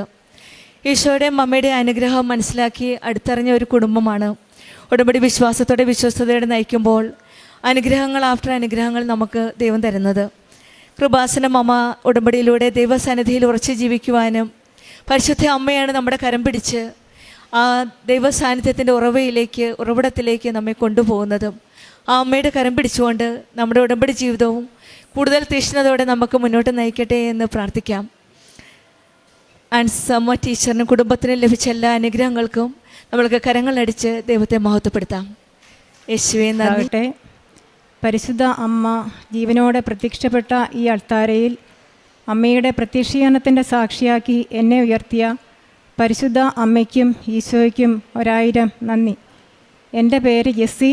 ഞാൻ എടത്തുവായിൽ നിന്ന് വരുന്നു. ഞാൻ ഉടമ്പടി എടുത്തത് 2022 ഒക്ടോബറിലാണ്. ഉടമ്പടി എടുക്കുവാനുള്ള കാരണം ചില പ്രയാസങ്ങൾ എൻ്റെ ജീവിതത്തിൽ വന്നു. ഇപ്പോൾ 14 തവണ പുതുക്കി. കൃപാസനം പേപ്പർ നേരത്തെ എൻ്റെ കയ്യിൽ കിട്ടിയിട്ടുണ്ടായിരുന്നു. 2022 യൂട്യൂബിൽ സെർച്ച് ചെയ്ത് കൃപാസനത്തെക്കുറിച്ച് കൂടുതൽ അറിയുവാൻ ഞാൻ ശ്രമിച്ചു. സാക്ഷ്യങ്ങൾ കേൾക്കുവാൻ തുടങ്ങി. അപ്പോൾ ഇങ്ങോട്ട് വരണമെന്ന് ശക്തമായി എനിക്ക് തോന്നാൻ തുടങ്ങി. പ്രത്യക്ഷീകരണ പ്രാർത്ഥന ഒരു ബുക്കിൽ എഴുതി ഞാൻ പ്രാർത്ഥിക്കുവാൻ തുടങ്ങി. മാതാവേ, ഇവിടെ വരുവാനും ഉടമ്പടി എടുത്ത് പ്രാർത്ഥിക്കുവാനും മാതാവ് എന്നെ സഹായിക്കണേ എന്ന് ഞാൻ പ്രാർത്ഥിക്കുവാൻ തുടങ്ങി. അധികം താമസിക്കാതെ ഇവിടെ വരുവാനും ഉടമ്പടി എടുത്ത് പ്രാർത്ഥിക്കുവാനും എനിക്ക് സാധിച്ചു.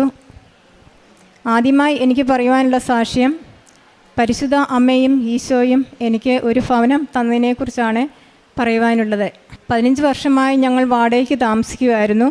ഒരു ഭവനം വാങ്ങുവാൻ വേണ്ടി ശ്രമിച്ചു, എങ്കിലും എനിക്ക് ഒന്നും സാധിക്കുന്നില്ലായിരുന്നു. സമ്പാദ്യമായ കയ്യിലൊന്നും സൂക്ഷിക്കുവാനും പറ്റുന്നില്ലായിരുന്നു. ഇവിടെ ഉടമ്പടി എടുക്കുവാൻ വേണ്ടി വന്നപ്പോൾ 6 നിയോഗങ്ങളിൽ 4ാമത്തെ നിയോഗമായി ഞാൻ എഴുതിയത് എനിക്ക് സമാധാനമായി കഴിയുവാൻ പറ്റുന്ന സ്ഥലത്ത് 15 സെൻറ്റ് സ്ഥലവും നല്ലൊരു ഭവനവും തന്ന് മാതാവ് എന്നെ അനുഗ്രഹിക്കണേ എന്നാണ് ഞാൻ എഴുതിയത്.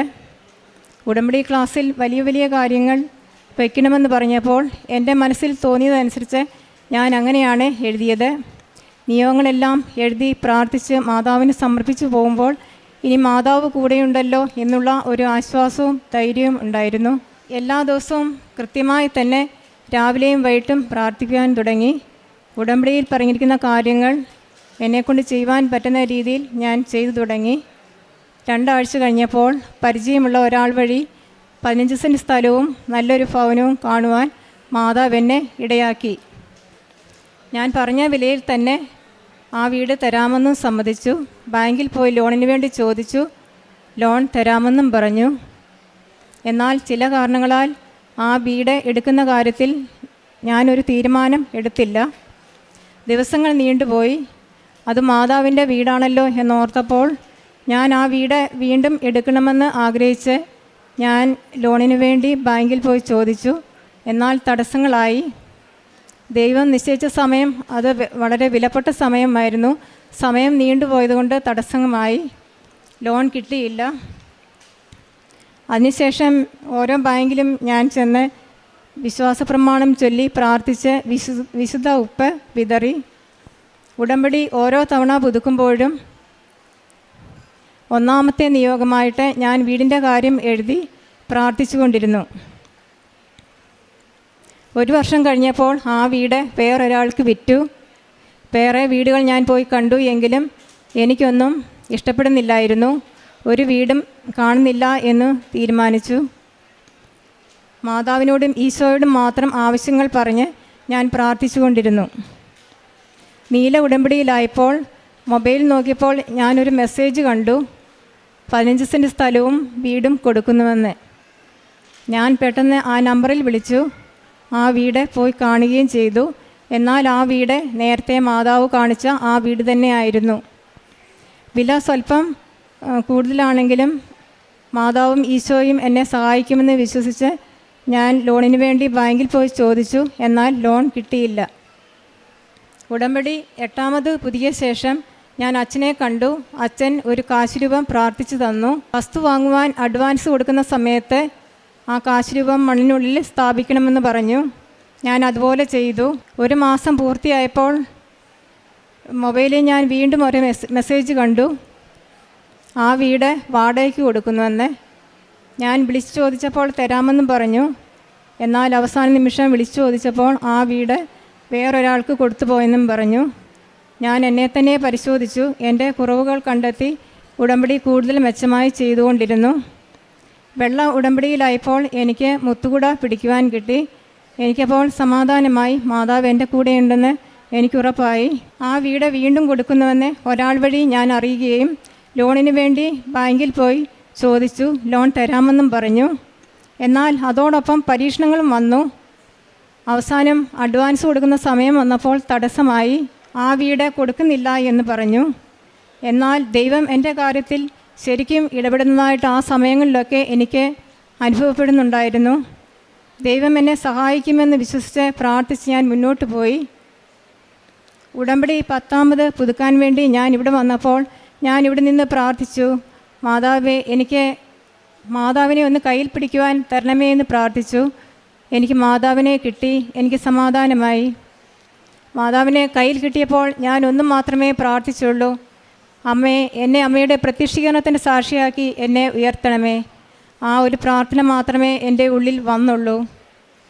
പ്രാർത്ഥിച്ചു പോയി. കുറച്ച് ദിവസങ്ങൾ കഴിഞ്ഞ് എൻ്റെ മനസ്സിൽ ശക്തിയായി എന്നോട് പറയുക, അച്ഛൻ്റെ ഡെയിലി ബ്രെഡ് സ്റ്റാറ്റസ് ഡേ എന്ന്. അത് എന്നോട് പറഞ്ഞത് മാതാവായിരുന്നു. ഞാൻ എല്ലാ ദിവസവും ഡെയിലി ബ്രെഡ് സ്റ്റാറ്റസായിട്ട് ഇടാൻ തുടങ്ങി. ഒരാഴ്ച കഴിഞ്ഞപ്പോൾ ആ വീട്ടിൽ നിന്ന് എന്നെ വിളിച്ചു. വീട് കൊടുക്കുന്നുണ്ട്, വേണോ എന്ന് ചോദിച്ചു. ഞാൻ പറഞ്ഞു വേണമെന്ന് പറഞ്ഞു.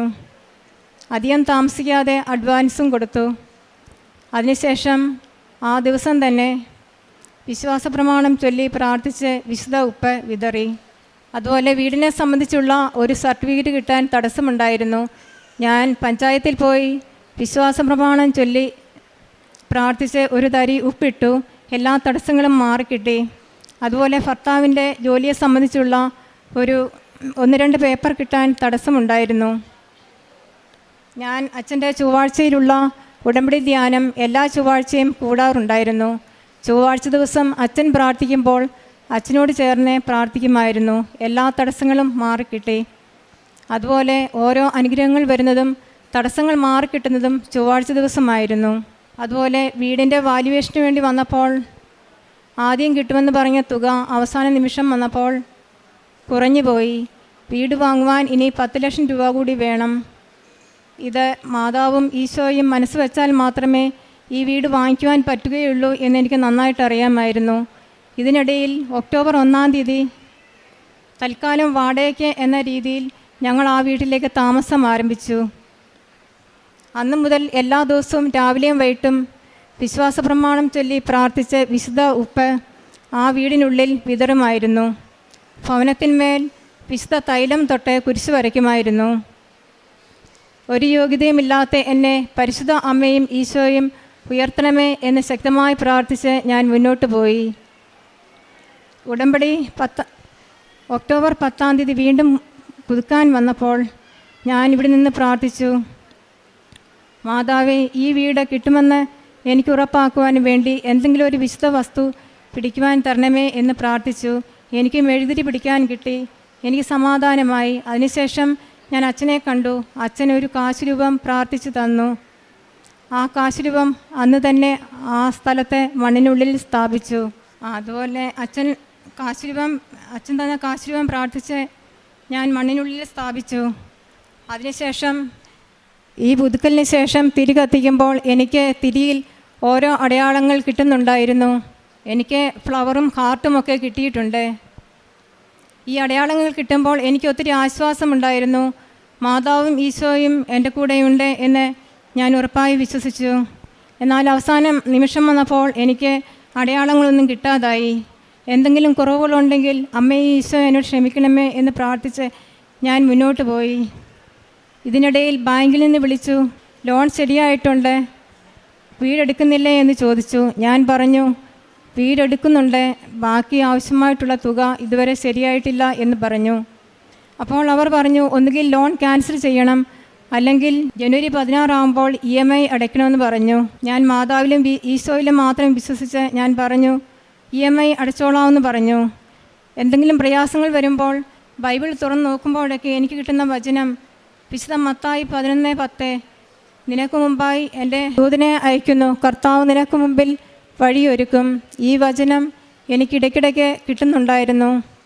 ഈ വചനം കിട്ടുമ്പോൾ എനിക്ക് ഒത്തിരി ആശ്വാസമുണ്ടായിരുന്നു. അതുപോലെ എല്ലാ ദിവസവും വചനങ്ങൾ പറഞ്ഞ് ഞാൻ പ്രാർത്ഥിക്കുമായിരുന്നു. വീട് വാങ്ങിക്കാനുള്ള സമയം ജനുവരി 10 വരെ മാത്രമേ ഉണ്ടായിരുന്നുള്ളൂ. ജനുവരി 9 ആയപ്പോൾ പരിശുദ്ധ അമ്മയും ഈശോയും കൂടെ 10 ലക്ഷം രൂപ ഒരാൾ വഴി ക്രമീകരിച്ച് തന്നു. ജനുവരി 10-ാം തീയതി ആധാരം എഴുതി 12-ാം തീയതി രജിസ്ട്രേഷൻ നടന്നു. പരിശുദ്ധ അമ്മയ്ക്കും ഈശോയ്ക്കും നന്ദി. ഇതാണ് എൻ്റെ ഒന്നാമത്തെ സാക്ഷ്യം. അടുത്തതായിട്ട് 4 വർഷമായി എനിക്ക് തലവേദന അടുപ്പിച്ചടുപ്പിച്ച് വരുമായിരുന്നു. ഹോസ്പിറ്റലിൽ പോയി കാണിച്ചുവെങ്കിലും എനിക്ക് ഒന്നും മാറുന്നില്ലായിരുന്നു. ഇവിടെ ഉടമ്പടി എടുത്തതിന് ശേഷം വിശുദ്ധ വസ്തുക്കളായ ഉപ്പ്, തൈലം, തേൻ ഇവയെല്ലാം സ്ഥിരമായി ഉപയോഗിച്ചതിന് ഫലമായിട്ട് എനിക്ക് തലവേദന പൂർണ്ണമായും മാറിക്കിട്ടി. എന്നെ പ്രയാസപ്പെടുത്തിയവരോട് ക്ഷമിക്കാനുള്ള ഒരു കൃപ പരിശുദ്ധ അമ്മയും ഈശോയും എനിക്ക് തന്നു. കാരുണ്യപ്രവൃത്തിയായി ഞാൻ ചെയ്യാറുള്ളത്, ഗവൺമെൻറ് ആശുപത്രിയിൽ പോയി ചോറ് കൊടുത്തിട്ടുണ്ട്, ഓൾഡ് ഏജ് ഹോമിൽ പൈസ കൊടുത്തിട്ടുണ്ട്, ഭിക്ഷക്കാർക്ക് അങ്ങനെയൊക്കെ ഞാൻ ചെയ്യാറുണ്ട്. പ്രേക്ഷിത പ്രവർത്തനമായിട്ട് എല്ലാ മാസവും പേപ്പർ വാങ്ങിച്ച് ബസ് സ്റ്റാൻഡ്, പൊതുസ്ഥലങ്ങൾ, ഹോസ്പിറ്റൽ ഇങ്ങനെയൊക്കെ ഞാൻ ചെയ്യാറുണ്ട്. അതുപോലെ അച്ഛൻ്റെ ഡെയിലി ബ്രെഡ് എല്ലാ ദിവസവും കൂടാറുണ്ട്. അച്ഛൻ്റെ ചൊവ്വാഴ്ചയിലുള്ള ഉടമ്പടി ധ്യാനം കൂടാറുണ്ട്. ആത്മീയ അനുഗ്രഹങ്ങളുടെ കാര്യം പറയുവാണെങ്കിൽ, എനിക്ക് കല്യാണശേഷം ഞായറാഴ്ചകളിൽ പള്ളിയിൽ പോകുന്നത് വളരെ കുറവായിരുന്നു. ഉടമ്പടി എടുത്തതിന് ശേഷം എല്ലാ ഞായറാഴ്ചയും പള്ളിയിൽ പോകാനും 2 ആഴ്ച കൂടുമ്പോൾ വിശുദ്ധ കുർബാന സ്വീകരിക്കുവാനും എനിക്ക് സാധിക്കുന്നുണ്ട്. അതുപോലെ ഞാൻ മർത്തോമാ സഭയിലായതുകൊണ്ട് ജപമാലയൊന്നുമില്ല. ഇപ്പോൾ എല്ലാ ദിവസവും ജപമാല ചൊല്ലാറുണ്ട്. അതുപോലെ കൃപാസനത്തിൽ നിന്ന് അർത്തുങ്കൽ പള്ളിയിൽ വരെ എനിക്ക് കഴിഞ്ഞ ഒക്ടോബർ മാസത്തെ ജപമാല റാലിയിൽ പങ്കെടുത്ത് പ്രാർത്ഥിക്കുവാൻ എനിക്ക് സാധിച്ചു. അതുപോലെ എനിക്ക് ചെറുതും വലുതുമായിട്ടുള്ള ഒരുപാട് അനുഗ്രഹങ്ങൾ ഇത്രയും വർഷത്തിനിടയിൽ പരിശുദ്ധ അമ്മയും ഈശോയും എനിക്ക് നൽകിയിട്ടുണ്ട്. ഇനിയുമുള്ള സമയം എന്നെക്കൊണ്ട് ചെയ്യുവാൻ പറ്റുന്നത് വരെ ഈ ഉടമ്പടിയിൽ തന്നെ ജീവിച്ച് മുന്നോട്ട് പോകാനാണ് ഞാൻ ആഗ്രഹിക്കുന്നത്. ഇത്രയും അനുഗ്രഹങ്ങൾ നൽകിയ പരിശുദ്ധ അമ്മയ്ക്കും ഈശോയ്ക്കും 1000 നന്ദി. സങ്കീർത്തനങ്ങൾ 66, 19, 20 തിരുവചനങ്ങൾ. ദൈവം കേട്ടിരിക്കുന്നു, എൻ്റെ പ്രാർത്ഥനയുടെ സ്വരം അവിടുന്ന് ശ്രദ്ധിച്ചിരിക്കുന്നു. ദൈവം വാഴ്ത്തപ്പെടട്ടെ, അവിടുന്ന് എൻ്റെ പ്രാർത്ഥന തള്ളിക്കളഞ്ഞില്ല, അവിടുത്തെ കാരുണ്യം എന്നിൽ നിന്ന് എടുത്തു കളഞ്ഞില്ല. ജെസ്സി എന്ന ഈ സഹോദരി തൻ്റെ ഉടമ്പടി ജീവിതം തുടങ്ങിയ നാൾ മുതൽ ഏറ്റവും ആഗ്രഹത്തോടെ സമർപ്പിച്ച നിയോഗമാണ് ഒരു വീടും സ്ഥലവും സ്വന്തമാവുക എന്നത്. ഇന്ന് ഇപ്പോൾ 14 തവണ ഉടമ്പടി പുതുക്കിയ മകളാണ്. ഓരോ തവണ ഉടമ്പടി പുതുക്കുമ്പോഴും അമ്മയുടെ തിരുനടയിലേക്ക് ഈ നിയോഗം ആവർത്തിച്ച് സമർപ്പിച്ചിരുന്നത് സഹോദരി വാക്കുകളിലൂടെ സൂചിപ്പിച്ചു. അല്പം പോലും നിരാശപ്പെടാതെ ഒത്തിരി പ്രതിസന്ധികൾ ഉണ്ടായിരുന്നിട്ടും അമ്മ മാതാവ് അമ്മയുടെ സമയത്ത് തിരുക്കുമാരനെ കൊണ്ട് വീടും സ്ഥലവും സ്വന്തമാകും വിധം ഓരോ സാഹചര്യവും ക്രമീകരിച്ച് തരികയും അതിനാവശ്യമായ സാമ്പത്തികം ക്രമീകരിക്കുമെന്ന ഉത്തമമായ ബോധ്യത്തോടും ശരണപ്പെട്ട വിശ്വാസത്തോടും കൂടി സഹോദരി മുന്നോട്ട് പോയതും ആ വീട് സ്ഥലവും സ്വന്തമാക്കുന്നതിന് 2 തവണ ജോസഫ് അച്ഛനെ കണ്ട് പ്രാർത്ഥിക്കുകയും അച്ഛൻ കൈമാറിയ കാശ് രൂപം അച്ഛൻ പറഞ്ഞതുപോലെ ഉപയോഗിക്കുകയും ചെയ്ത് ഇന്ന് ആ വീട് സ്ഥലവും സ്വന്തമായതിൻ്റെ സന്തോഷവും നന്ദിയും അമ്മ മാതാവിൻ്റെ തിരുനടയിൽ സമർപ്പിക്കുകയാണ്. ഒത്തിരി തടസ്സങ്ങൾ, ഒത്തിരി സാമ്പത്തികമായ പ്രതിസന്ധികൾ, കയ്യിൽ വന്ന വീട് കൈവിട്ടു പോകുന്ന സാഹചര്യങ്ങൾ ഒക്കെ മകളുടെ ജീവിതത്തിലൂടെ ഈ നിയോഗത്തെ സംബന്ധിച്ച് ഉണ്ടായിരുന്നു. എങ്കിലും അമ്മ മാതാവ് മകൾക്ക് വേണ്ടി ഒരുക്കിയ ആ ഭവനം മകളുടെ കരങ്ങളിൽ എത്തിച്ചേരുന്നത് വരെ അത് കൃത്യമായി ക്രമീകരിച്ചു എന്നത് ഈ സാക്ഷ്യത്തിലൂടെ വ്യക്തമാക്കുന്നുണ്ട്. ദൈവകരങ്ങളിൽ നാം ഏൽപ്പിച്ചു കൊടുക്കുന്നതും ദൈവം നമുക്ക് അനുവദിച്ചു തരുവാൻ ആഗ്രഹിക്കുന്നതും എന്തൊക്കെ പ്രതിസന്ധി ഉണ്ടെങ്കിലും അത് തരണം ചെയ്ത് നമ്മുടെ കരങ്ങളിലേക്ക് ചേർത്ത് തരും എന്ന് വാക്കുകളിലൂടെ സഹോദരി സാക്ഷ്യപ്പെടുത്തുകയാണ്. ഈ മകൾക്കും കുടുംബത്തിനും ലഭിച്ച എല്ലാ അനുഗ്രഹങ്ങൾക്കും ഈ വീടും സ്ഥലവും സ്വന്തമാക്കുവാൻ അമ്മ നൽകിയ പ്രത്യേകമായ സഹായത്തിനും അതിന് അനുകൂലമായ സാഹചര്യങ്ങൾ ഉടമ്പടിയിൽ വിശ്വസ്തയോടെ ജീവിച്ചു മുന്നേറിയതിലൂടെ അമ്മ നൽകിയ സംരക്ഷണത്തിനും അമ്മ മാതാവിനും ഈശോയ്ക്കും നന്ദി പറഞ്ഞുകൊണ്ട് ദിവ്യകുമാരൻ്റെയും സാക്ഷിയാക്കി തീർത്തതിന് 1000 നന്ദി ആദ്യം തന്നെ പറയുന്നു. എൻ്റെ പേര് അനീഷ്, ഞാൻ അടൂരിൽ നിന്നും വരുന്നു.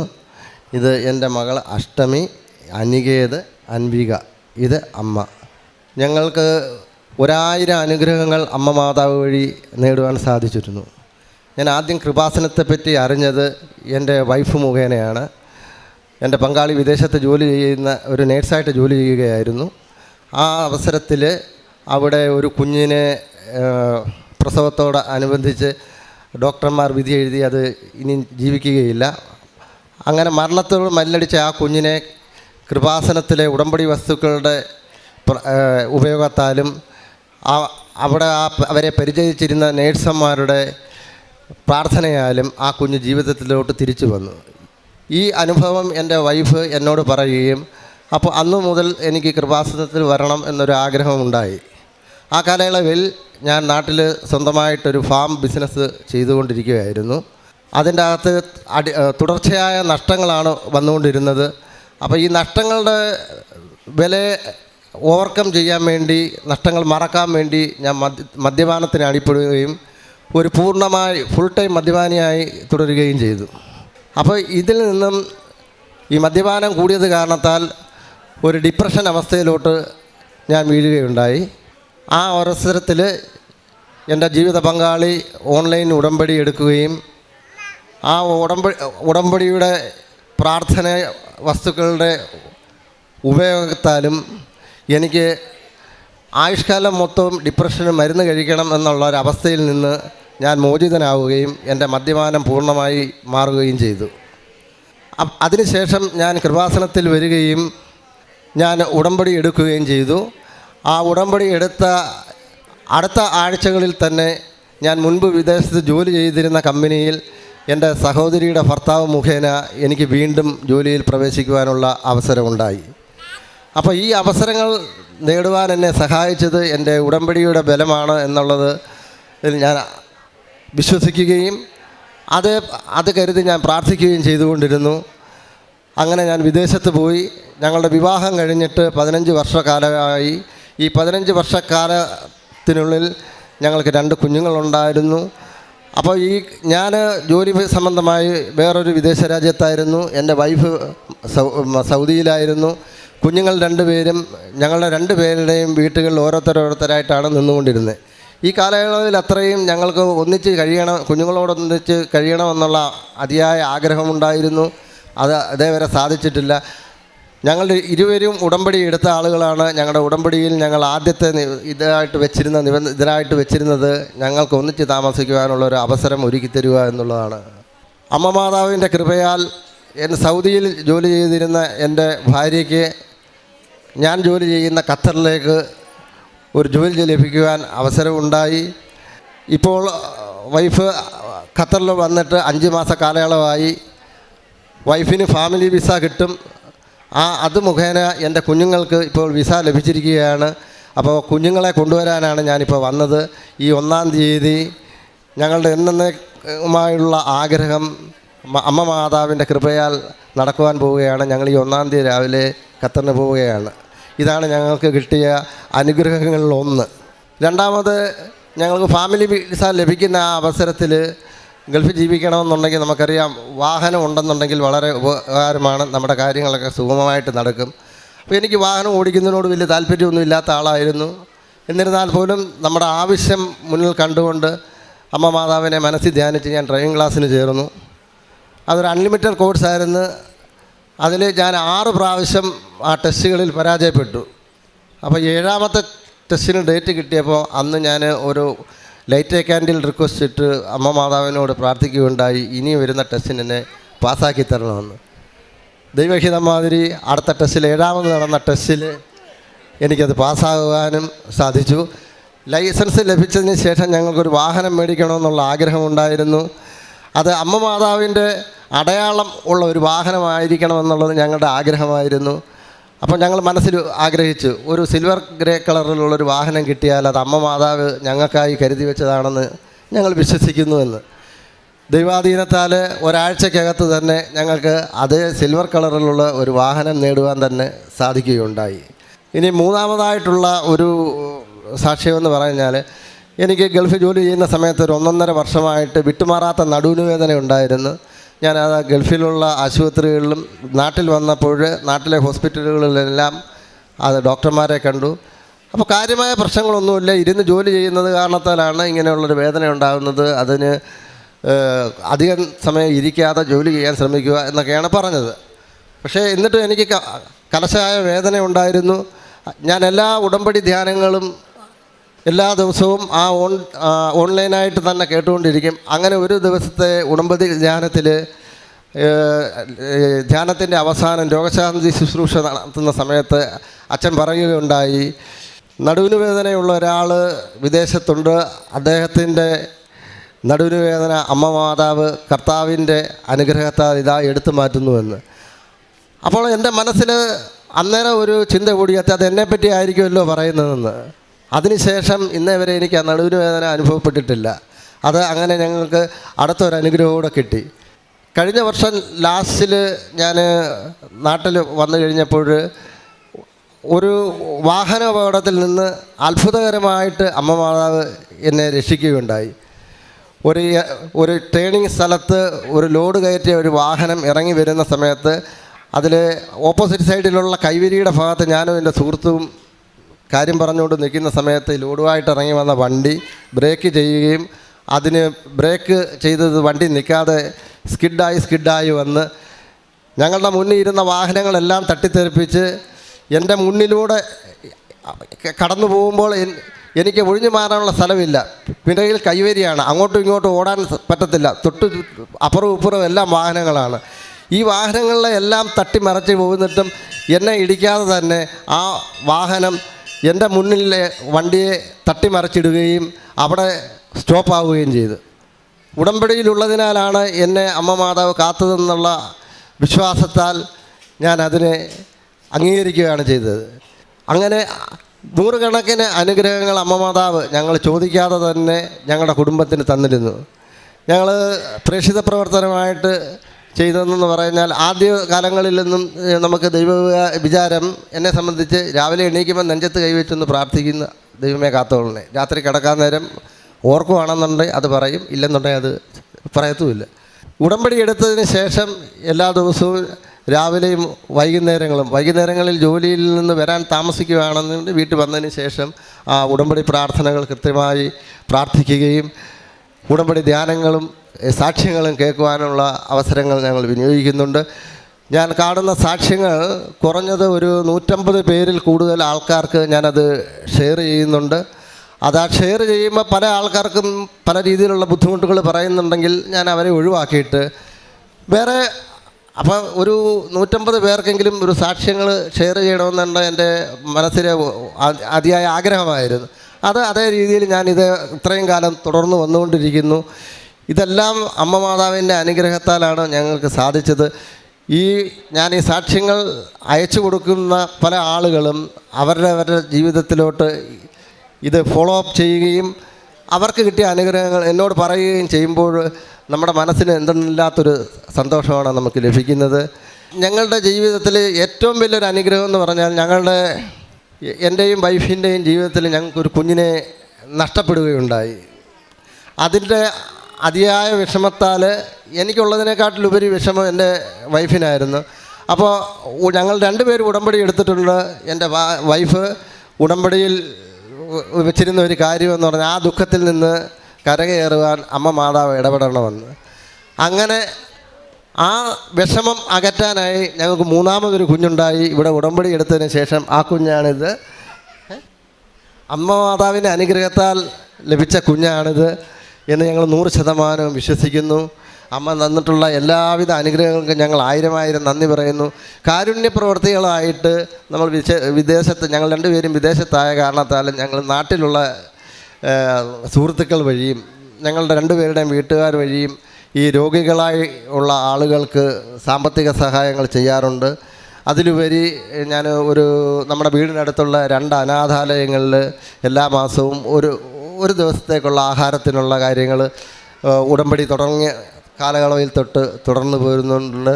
പിന്നെ നമ്മുടെ ചുറ്റുവട്ടത്തുള്ള വൃദ്ധരായ മറ്റു അവരെ സംരക്ഷിക്കാൻ ആളില്ലാതെ കഴിയുന്ന ഒറ്റപ്പെട്ട വൃദ്ധരായുള്ള ആളുകൾക്കുമൊക്കെ സാമ്പത്തിക സഹായങ്ങൾ ചെയ്യുന്നുണ്ട്.